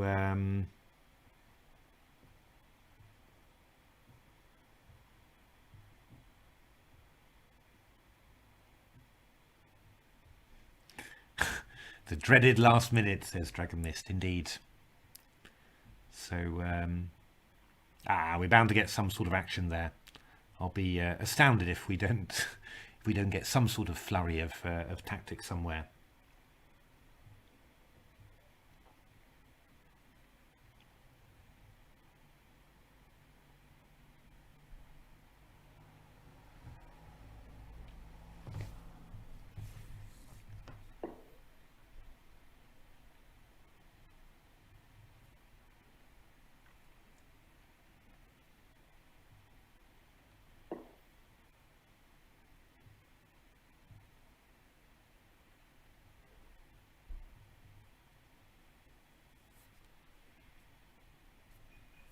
Yeah, I mean, it's true. The comments being made in the chat that, given that the Stockfish waits nearly until the 50 move rule with the pawn bush, doesn't seem to be much faith in it being a really good move, and that seems, I mean, that does seem like a good point. It's if Stockfish, I mean, Stockfish has had time to arrange its pieces to make this break strong. So if it's not happening, then yeah.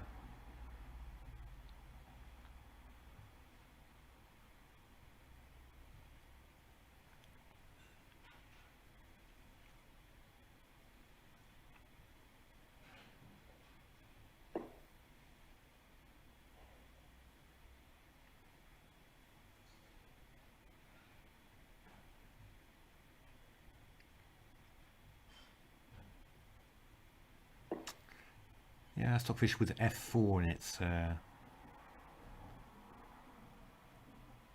PV. 9 ply. 1, 2, 3, 4, 5, 6. Yeah, no, it's doing it. So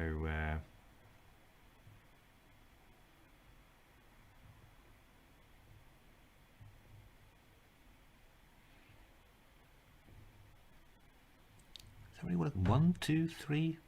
So I'm just counting when it's playing A5. It's 1, 2, 3, 4, 5, 6, 7, 8, 9, 10, 11. I know, there's 66 F4, there we are. It's really going to be at the very last moment there. So,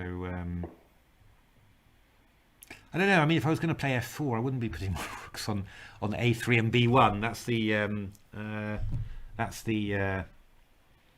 That's the thing. That's what always mystifies you a little bit. I mean, in some ways, you know that you've got to play a move like that. So you would have thought that you'd prepare, but yeah. I mean, I think A5's coming. If you see that Stockfish is putting its rook on B1 and the rook on A3, it can't be playing for F4, surely. Although the PV is use the clock, Luke. Use the clock. Yeah, the PV is not is now changing to F4, but changing back to A5. Come on. I mean, you've got the rooks in these places. You must be aiming for A5.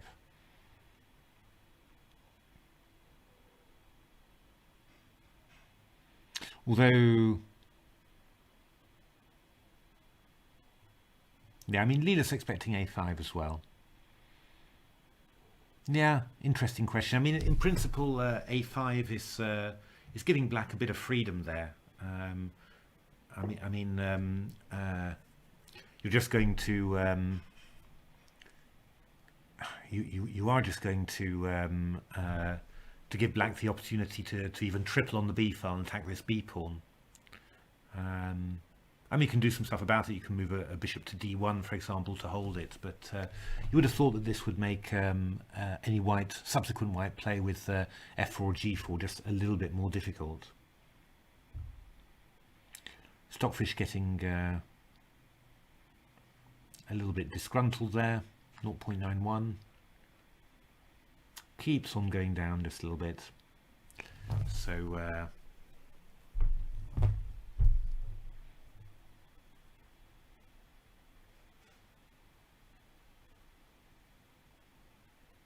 yeah, I mean, I think A5, but I'm just wondering whether after A5 whether Stockfish will move enormously.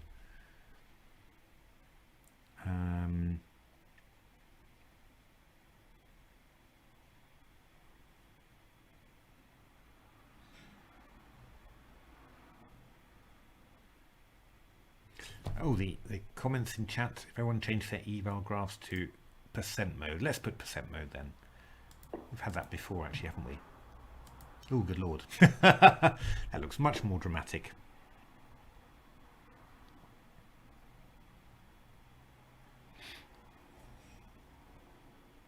I mean, 6 ply. 1, 2, 3, 4, 5, 6. Have we really just got 6 ply to 50 moves? I mean, this is fine, but I've just had the feeling a couple of times that the pawn push has come in the PV has come after the 50 move rule. But I might be wrong.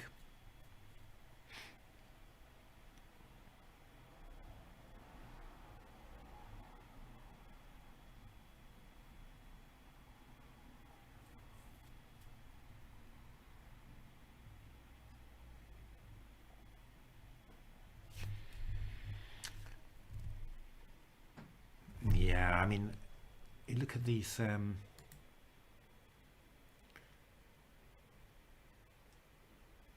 I mean, A5 is a break if you don't want to ruin anything completely and just say, oh well, I'll still have chances later on the other wing. But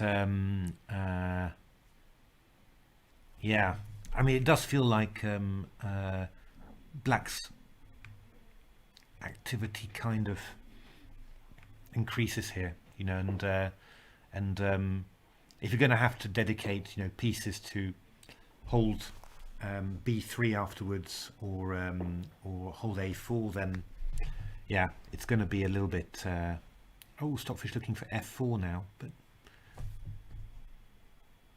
yeah, I mean, I do think f4 f4 is the move.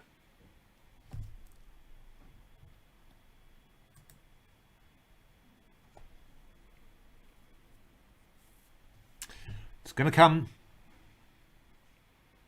just before the 50 mover. F4 is going to come, but then afterwards it's going to last quite a long time before anything happens, looks like.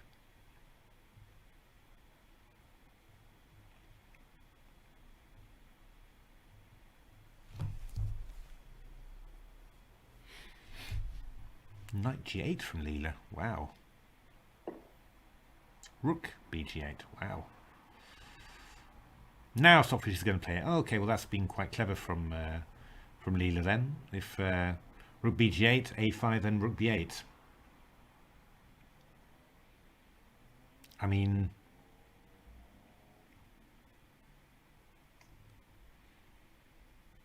yeah, hard to understand the logic of it really, but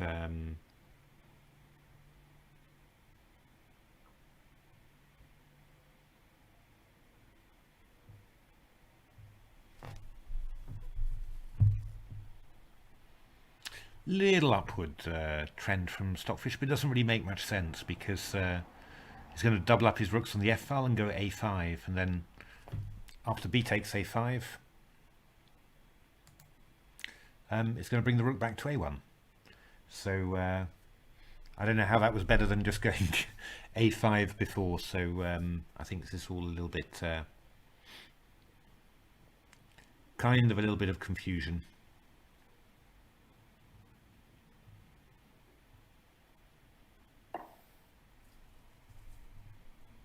Okay, it's played a5.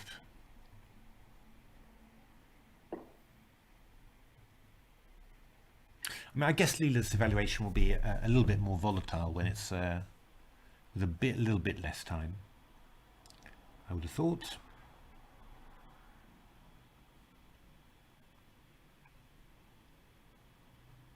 Yeah, I mean, obviously the downside to doing this sort of stuff is that the b3 pawn is weak, so the knight being transferred to d2, where it covers b3.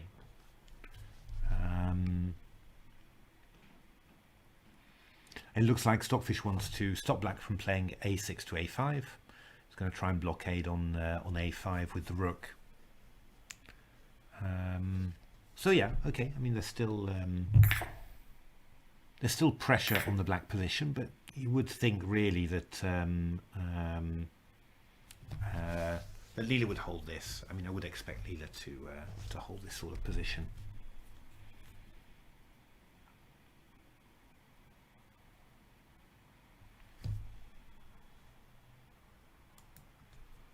And Leela's still got a minute left there, so it hasn't been run completely short of time.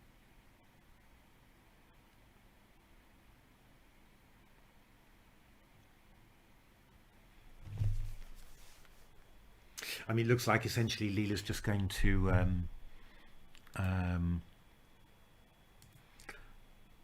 line up on the B file, stroke A file, and then just arrange its knights somewhere like this, and then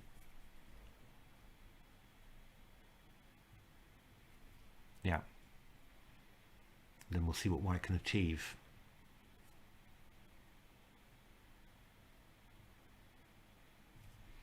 I mean, all these situations, you sort of feel that, playing, trying to play maybe, I don't know, knight on d3 to try to look at some stage for b4 and c5. That's something that, like that. Maybe with bishop on d1 to cover b3. I don't know. I mean, at some stage, black might be able to go, knight h7 and f5, but I think probably as white, you'd see that as, as not necessarily a bad thing.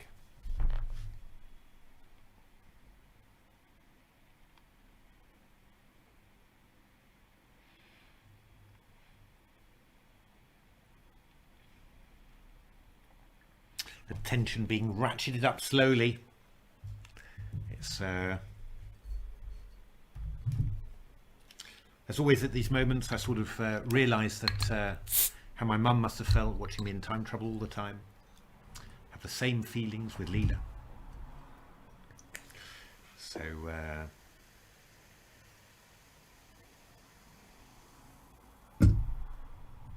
I mean, from a match situation point of view, I think yeah, a draw would be quite nice, really. You know, 3 points difference is enough, really. I mean, 3 is already a little bit much. You know, 2 is a nice distance to be, you know, to have a feeling that there's a really close competitive match that could swing either way. 4 is getting a little bit much, really. But well, on the other hand, you know, maybe just stage setting it for the ultimate scam and a huge comeback. You know, what could you say?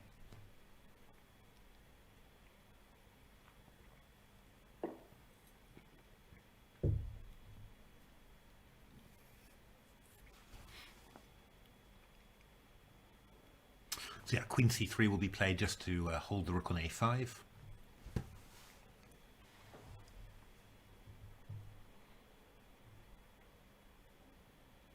Yeah, I mean, the question is whether, you know, is it finally time to bring this bishop maybe over to C2, you know, just to cover this, help cover this pawn.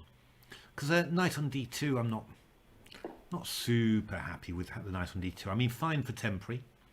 But I'd maybe prefer to have the bishop covering on C2, protecting E4, then maybe move my knight to D3, where you know, it could support F4 and B4. I mean, I think there are still chances for white here. You know, definitely are. But yeah. Yeah, I mean, if I was making a plan for white, I'd, you know, I'd put the knight maybe on D2 to hold B3 temporarily. You know, I mean, that's fine. But then bring the bishop F1, D3 round to C2, and then afterwards, yeah, move the knight to a different square. Maybe, you know, transfer around to D3, maybe to E3. And then, you know, and then at some stage you'll just play F4. And yeah, if you can play knight D3, rook E2, and then play F4, then you know, that would be kind of decent. You know, so let's have a look. What could we do? Oops, that's not the correct game. Let's just grab the PGN and see what we can do with that. Edit, paste BGN, import. Oh, I've grabbed the PV, have I? What is that? No, that's a completely different game. BGN. New game. Edit, paste BGN. That's the one. Import. Yeah, I mean, let's just make some random moves here. I go knight D2. I go knight D2, for example, Queen B8, Bishop F1, Queen B7, Bishop D3, King C1, Bishop C2, maybe Queen C3, and then, well, yeah, maybe let's. What's the best way of getting where I want to get? Here, maybe.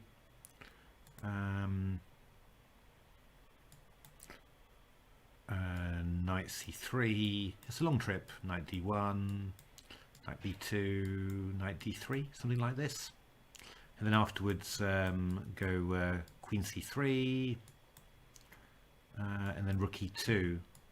I mean, something like this. You know, this sort of. And then you've got the option of going. Got B4 breaks and F4 breaks, basically. You know, seems possible. Maybe you can organize yourself even better somehow, but that's one possibility. I mean, the other possibility is to put the knight on E3, which is where I normally put my knight in this line, ignoring any you know, any things that that might have gone wrong, and then f4 like this. Also, you know, quite an interesting one. Yeah, with this one you could even look at going g4 first, and then g5, and then f4.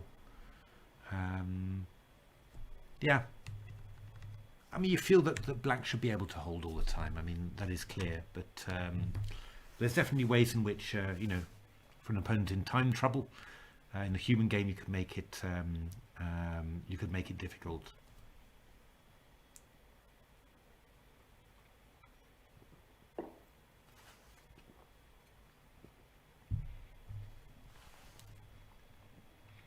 Yeah, Stockfish going up a little bit there.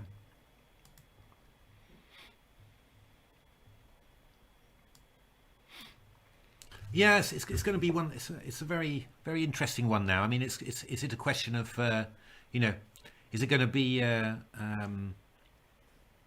with every little pawn break, do you gain a little bit of eval, or are you losing a little bit of eval? So far, it looks with Stockfish that pushing a5, it's kind of liked what it saw now, and it's gained a little bit of eval.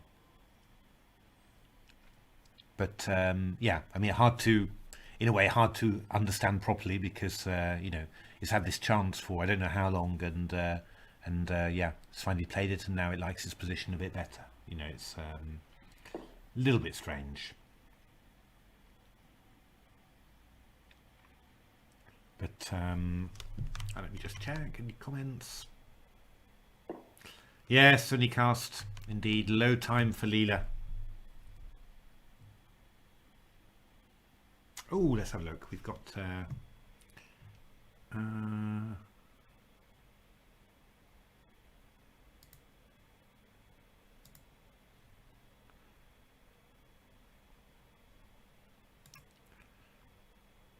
looking at something of Laurel's there. Where is that?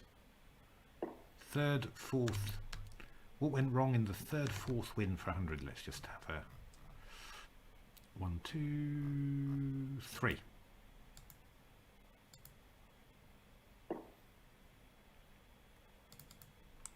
Just observing, and also waiting to see what. So look, this is a Laurel's matches of Stockfish at 1 billion nodes against Stockfish at 100 million nodes, and we're still seeing some. Very exciting. Very strange handling of this Caro-Kann line. What went wrong for black with a third win?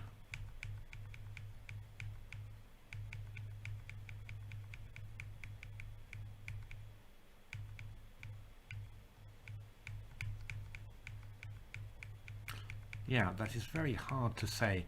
I think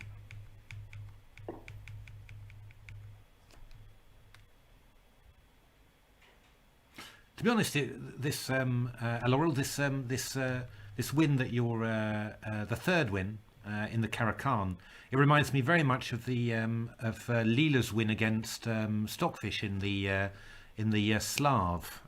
Let's have a look. Just show which one I mean. Dun dun dun. This is the comment I'm looking at. Let's have a look. It reminded me very much of this one, in the same sense that you know, essentially the way black played the opening in that game, you know, white just had a protected pass pawn in the center, and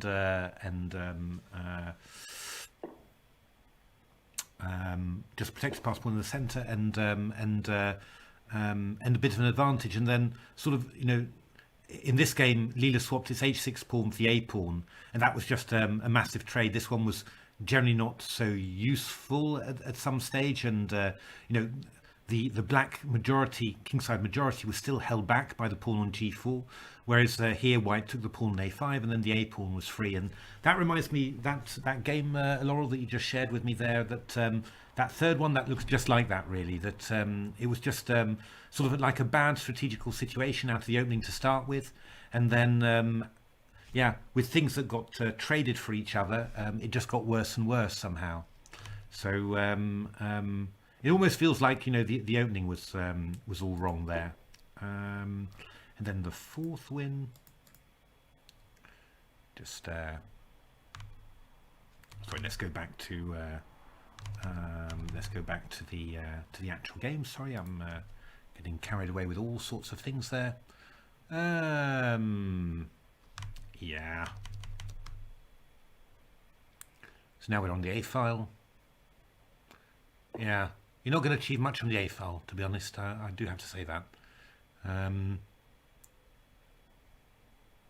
Yeah, I'm not sure. I'm wondering whether Stockfish is really just aiming to take on D7 at some stage and has never wanted to give up that possibility. But this doesn't look like a frightening way of doing stuff. Okay, and then I'm just having a look at the other game that Stockfish won at this time control. Oh, again, same sort of Caracan. Oh, it's virtually the same, isn't it?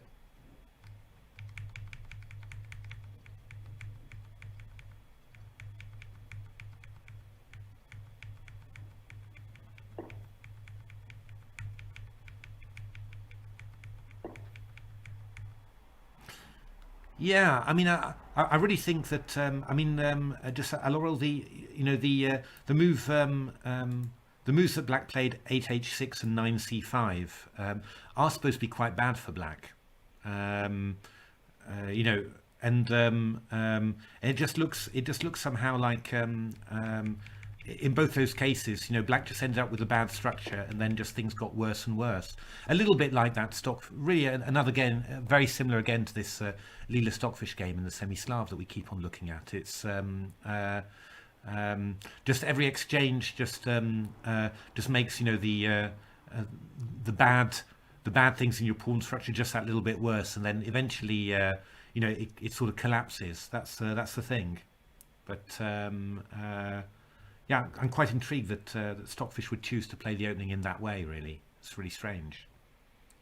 You really wonder what attracts it to that, you know, because 100 million nodes is not so shabby, really. It's okay. Come on, Stockfish, do something. How many more moves to the next 50 move do we have? Because that will have to be a bit dramatic, won't it? I mean, unless Leela goes A5, and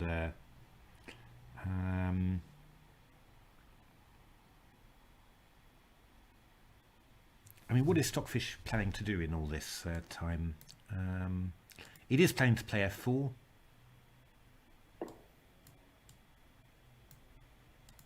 At some stage. But I think probably then it's just planning to leave it there, because I don't think Leela's not going to take it. So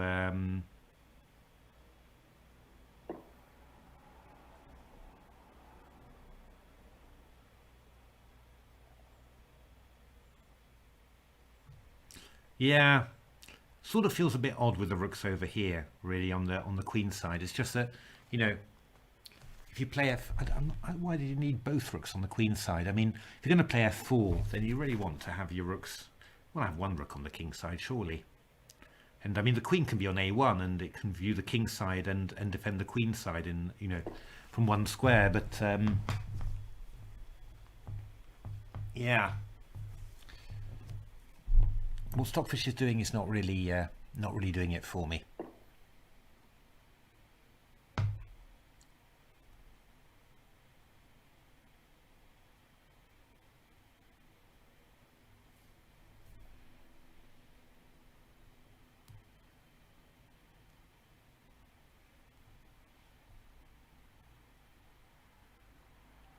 Yeah, that's right, Laurel. It's nothing. There's nothing crazy really in any of it. It's just the position collapsing at the end. You know, from because yeah, the structure of the position collapsing after long periods of pressure, and you know, pawns being exchanged on the third win, the h5 pawn being exchanged for the queenside pawn, and then yeah, the weak black queen side you know, collapses. There's nothing. There's no obvious blunders or anything.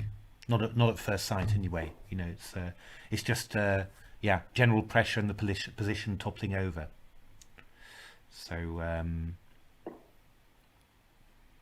All right. Queen e7. Leela's doesn't have any particularly difficult moves to find so far. Ah, f4 entering the PV very soon. On move 90.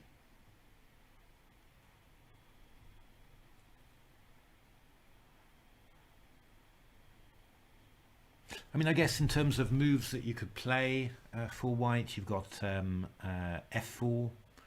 You could probably go f5. That wouldn't ruin anything either.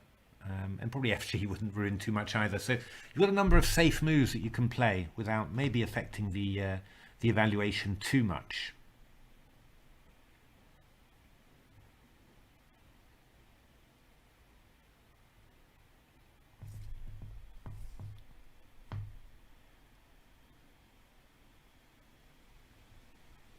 I'm guessing that the WDL is decreasing.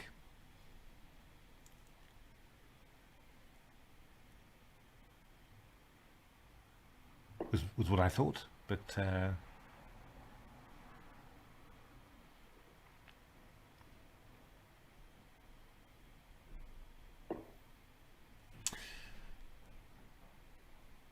yeah, Stockfish has decided to delay f4 again. Oh dear, I've got to stop this stream just before 5, so I was hoping to see my next opening, but I'm not sure it's going to happen actually. So yeah, I mean anyway, the next opening is going to be short and sharp, I think. As I said, it was a bit random in my test games, but I mean, you'll see from the eval what the result probably should be, but that wasn't always the result I got in my test games, so that's why I tried it. There's a couple of those endings which are I think I've got a couple of openings in my 25 where I just thought, oh yeah, I know the eval, but I think I'll just I'll go for it anyway. So we'll see how it turns out. In any case, the next opening was yeah, a novelty that I held on to for a very long time. As far as I'm aware, it wasn't played. I mean, you know, I discovered it myself and analysed it a lot myself. But yeah, who knows? Maybe I missed a game somewhere. But as far as I was concerned, it was completely new. But as I said, I came across it as a recommendation in a book recently. So yeah, seems to be out there now, unfortunately. But did even Grandelius play it? I think Grandelius played it, but I've had it for about 6 or 7 years. One of those things, yeah, when you don't play very much, it's yeah, some of these novelties you just never get to play. I remember I had a fantastic novelty in the Semislav Moran, and yeah, never got to play it. I mean, I must have had it for about 4 or 5 years when I was professional. Never got to play it, and then afterwards, yeah, came back, analysed it with modern engines, and it turned out to be bad. So there we are. It's completely useless.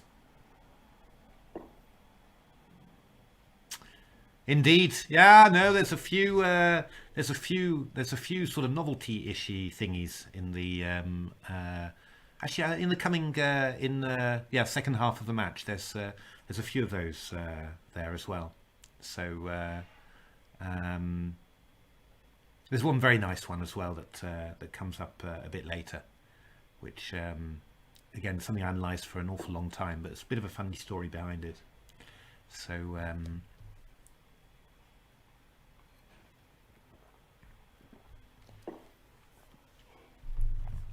but it must be said that it is a bit disappointing. I mean, you have lots of ideas yourself, and you know, you spend a lot of time, you know, adjusting the lines, trying to make sure that they fit your style and everything. But at the end of the day, you do notice. Certainly, I noticed when you know, when going through my lines and trying to get them, seeing what was useful within them for the TCEC. You do notice that you have got a lot of lines where at the end of the day, the main line is just the main engine line. and you've tried sort of things, rejected things along the way, said, no, I want to play this second best line here and there. But at the end of the day, the line that you've got is the engine main one, which is probably not that useful for the TCC, because there's only a slight advantage to white or something, or it's a lot of these positions that you analyze with engines and that you find together with engines. They look fine against a human, but for the TCC, not acceptable. So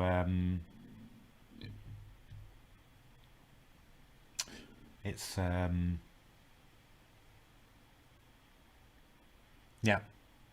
it is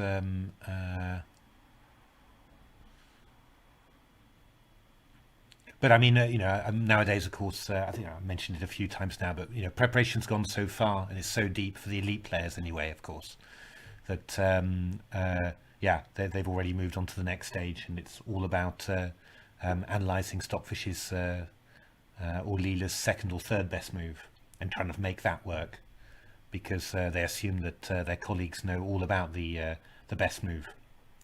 So. It's getting quite subtle, really.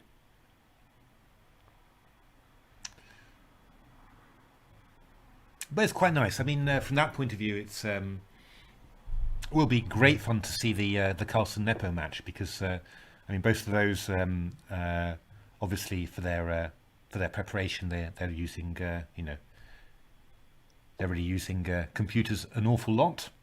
And it will be very interesting to see, what people come up with, because the second or third Leela move is often enough to cause a lot of problems to a human if he's not expecting it. So and then the goal of that preparation is just simply to make a human play 5 or 6 moves against the engine, and then see how many centi-pawns he loses along the way. That's. So it's quite, it's going to be very, very interesting to see that. I mean, we sort of thought that the Caruana Carlsen match was the most heavily computer analysed, engine analysed World Championship in history. But I think Nepo against Magnus is going to be, even huger.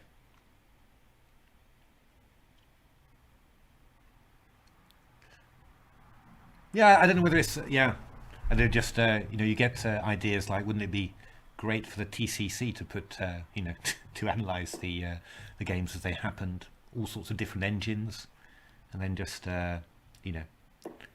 show what they think. Wouldn't that be crazy? Or play out openings from the World Championship match, and just play them out between different engines and see what happens. Could be hilarious. Although maybe a little bit worrying for the players, just seeing what's happening. But it could be, I don't know, could be quite fun somehow. But not really, I understand not really what the TCC does normally, but could be hilarious. Now, it's just remembered, there was in one of the Sufis we had something that was taken from. Again, an opening that occurred in Geary against Van Foreest. I think it was Van Foreest, and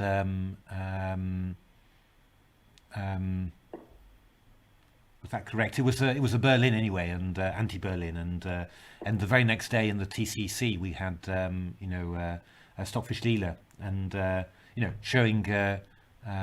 Geary won that game, a very nice game, but I think it was Stockfish that showed, precisely how you should have defended and what was important, and it was so clear. It was so incredibly clear, from Stockfish where the human player had gone wrong, and how what he needed to watch out for and how to improve. It was very, very nice. So that's why it makes you think, oh, would that be interesting during the World Championship to get all the TCC engines going for it, or bonuses with all the openings from the World Championship. Could be fun. Giri Tarry, that was the one, Jeroen. Yeah, fantastic. Yeah, that was amazing. That was absolutely brilliant. That was really really nice.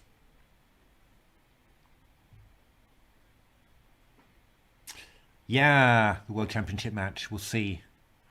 I'm not sure really. It's I think it's really going to depend on the quality of the preparation, and not so much on a winning novelty, but on somehow managing to confuse the opponent and consistently wrong-foot him with stuff. Because at the end of the day, it's a big memory contest as well, and but we're all human. There's a certain amount of humanity to it as well. So memorizing all these openings is incredibly difficult, and constantly spending lots of effort memorizing and constantly being wrong-footed. That pays off in the end. The psychological impact. So will be very interesting. So.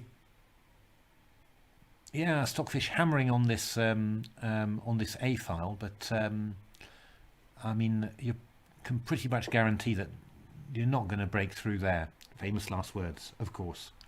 But yeah, I mean Black's got three major pieces, White's got three major pieces, and you can't bring much more to bear on there, so it's never going to work.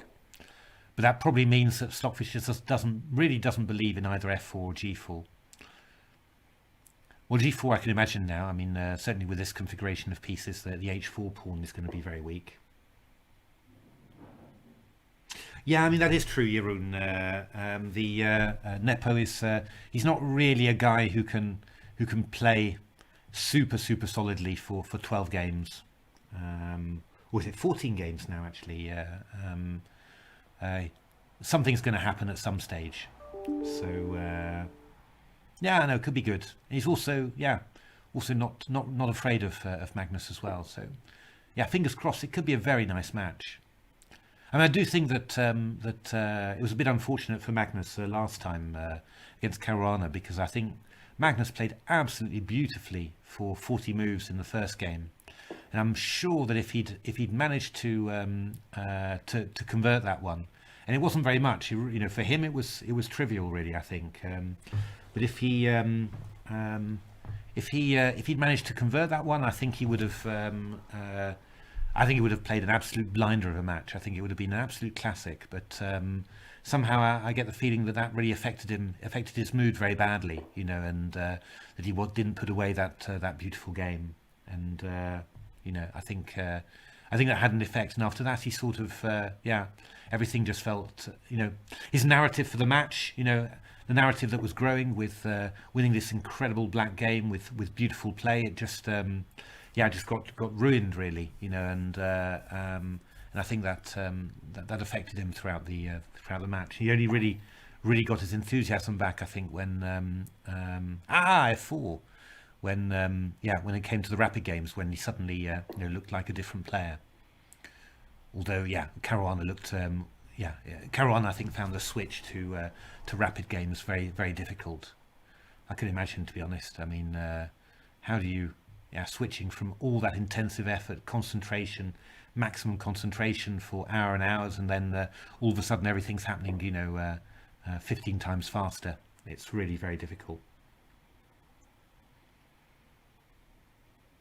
I mean, the odd thing about this F4 indeed does look completely unprepared somehow. I mean, you've played it instead of having your rooks on the F file, you've played it with your rooks on the A file, and now with the B file open. It does feel very strange.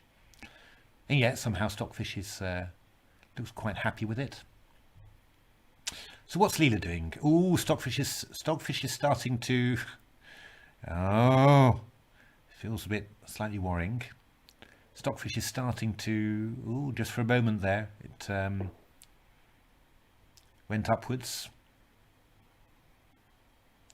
Leela's seeming a bit scary in the old PVs. F5's coming in, G4.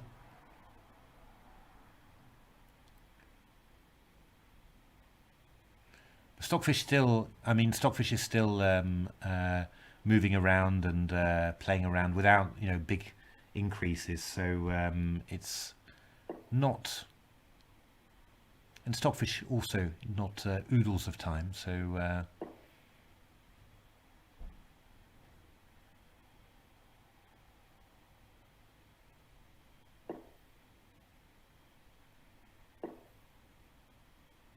Quick blitzing out from Leela there.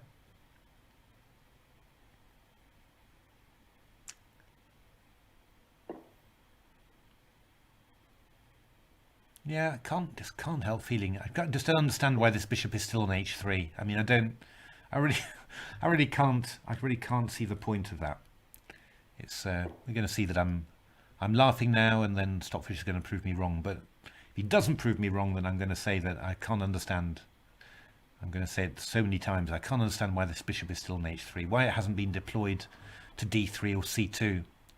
To cover White's weaknesses and then make it possible for example, the knight to get involved in the game somehow.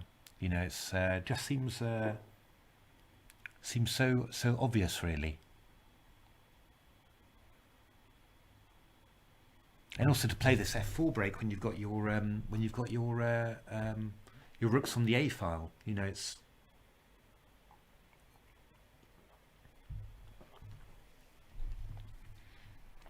Because it's not really like you've got a big mobility advantage, that you can you're tying down the rooks on the queen side, and then the rooks are going to swing over quickly. I mean, the black rooks can swing over just as quickly as the white ones, so maybe not after queen e8, but in principle that's true. So okay, f5, intriguing, really. I mean, you sort of wonder. I mean, if f5 is played and Stockfish's evaluation is not decreasing at all or anything, you sort of wonder, well, why on earth didn't you play this before?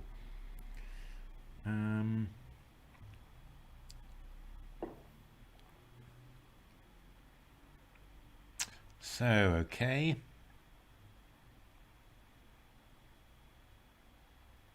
Yeah, I mean, I'd like to play fg, really, but I guess black's just going to take back with the f pawn. And then he'll get his rook over to f7 if necessary, to defend. So, I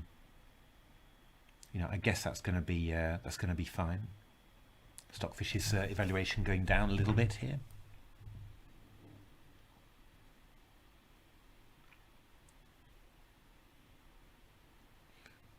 I've really got to stop my stream at 5 o'clock. No, it's all taking so long.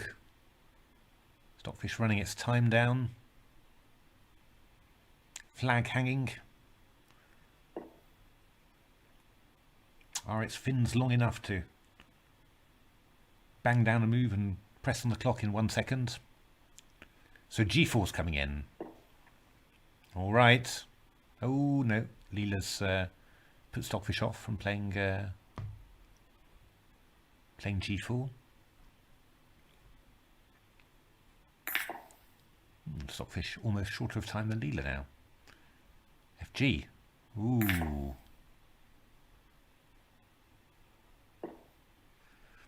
Now, I mean, evaluation's still the same. Obviously, I just wish those rooks went on the A file. I can't. Oh.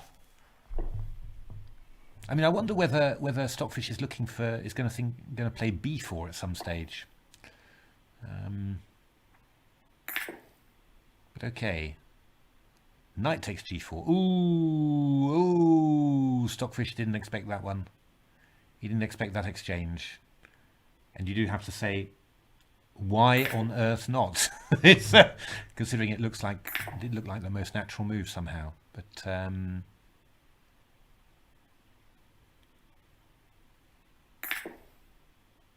mean, you weren't going to leave that bishop on there. Okay, well, there was probably some other subtle reason. Ooh, it's quite a tricky little. Yeah, Leela's thinking about. There's all sorts of. Yeah, it is always amazing, isn't it? That what the engines find. I mean, Leela looking for b4 in its PV. Stockfish looking for rook b5. I mean, incredible tactics at b4 from Leela looks quite confusing. I mean, you just leave the pawn there, but it gives you this c5 break later. Very interesting from Leela. If Leela did it as well, if Leela was white and did it, I'd probably I'd probably get a little bit nervous. But okay. Well, it looks like Leela's found the good approach to that rather shocking move, rook b5. That's a hell of a move. God, if that was banged out to you in time trouble, you'd jump out of your chair. Rook b7. Well, I have to say, well done, Leela. Got to say, Leela's. I think Leela is really way more solid than it was at previous Sufis. I really think so. I think it's managing to defend these positions really, really well. Really hanging in tough there, and you know, you do have the feeling. Obviously, we mustn't get ahead of ourselves. It hasn't been drawn yet, but you do get the feeling that that there were, you know, a number of these positions in the previous Sufi that Stockfish would just have won them. So yeah. So very good. No, I mean it just means that the match, you know, the match is still alive. You know, and there's still lots of play left in there, and you know, these sort of squeezes from Stockfish, they're just not automatically leading to a win. You know, there's yeah, there's lots of them being held as well. So this is of course still I can tell you this is still a slightly nerve-wracking ending for a human here. Because b4's coming in and then c5, so there's a little bit of certainly in a blitz game you'd be a tiny bit nervous, but the key thing is counterplay. That's what you need, and obviously, you know, as pawns get swapped off, the spectre of reaching a rook versus rook and knight ending, you know, that is definitely what comes up here. So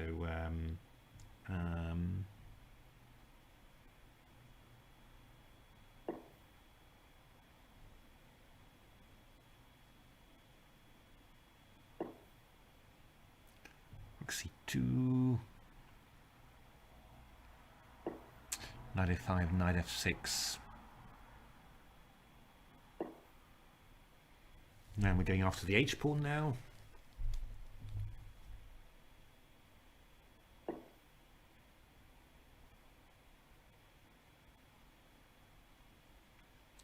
Well, if I had to guess, I'd sort of be thinking, oh, is white a bit worse now? But obviously that's not going to...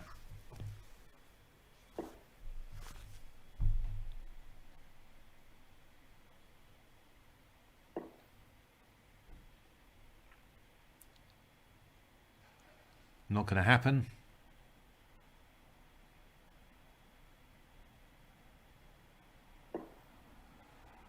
But yeah, this is just completely drawn. Oh, if they could just have done this just a little bit quicker, could have had some time looking at. Oh, just one ply to draw. Ah, that's good. Excellent. Yay, fantastic. Well, unfortunately, I'm not going to be able to spend much time on the next game. I said it's a low book eval, a low book exit, very low. I think probably one of the lowest we got. But as I said, quite a sharp novelty at the time. Still very little played, and led to some crazy games in my test games. So yeah, we'll see how that goes. But we'll just see the opening moves, and then afterwards we'll I'll have to end my stream there. But nice game, good fun game, and even these shuffles are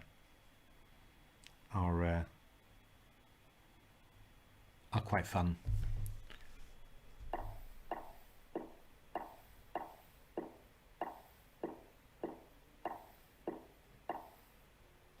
Yeah, this was the one. So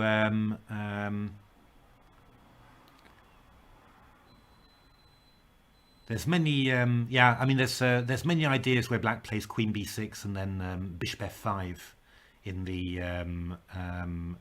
in the London system, and many of them don't work.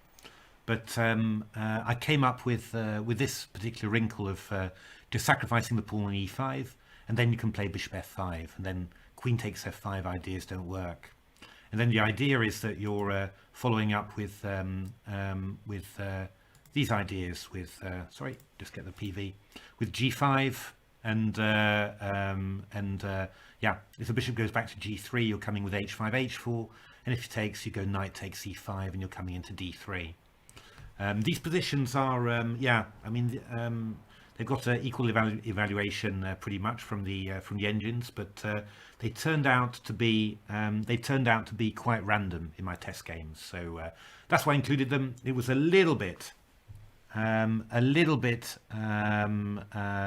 a yeah, just of a gamble from my side. I've got a couple of openings like that in my set of 25, but okay. This is quite yeah. It's I did a lot of analysis on this, and it was for a human, it was a great fun position to play. So we will see. We will see how it goes. So it's yeah. I wouldn't be amazed if these ended up as 2 draws, but I wouldn't be absolutely astounded if some of the games were quite crazy. So yeah, what can I say? Just one of my little experiments for this Sufi. I've got one other opening like that as well, where yeah, the evaluations were quite low, but in my test games I got decisive results. So I sort of thought, well, who knows? Maybe the evaluations weren't everything there, but we'll see. It's all right. Well, what I'm going to do, I'm going to end the stream. I'm also going to try and wait for about 30 seconds afterwards, just before closing it, just so that the YouTube has time to catch up. Fingers crossed that works. I've taken off the extra delay, so it should be a reasonably small delay there. So okay, so that's thank you very much, everyone, and yeah, well, I'm sure I'll probably catch you up a little bit later this evening. We're going to do some streaming for the British Chess Online Championship, but after that, I'll try and catch up with what's happened in these games and other ones. Thanks very much, guys.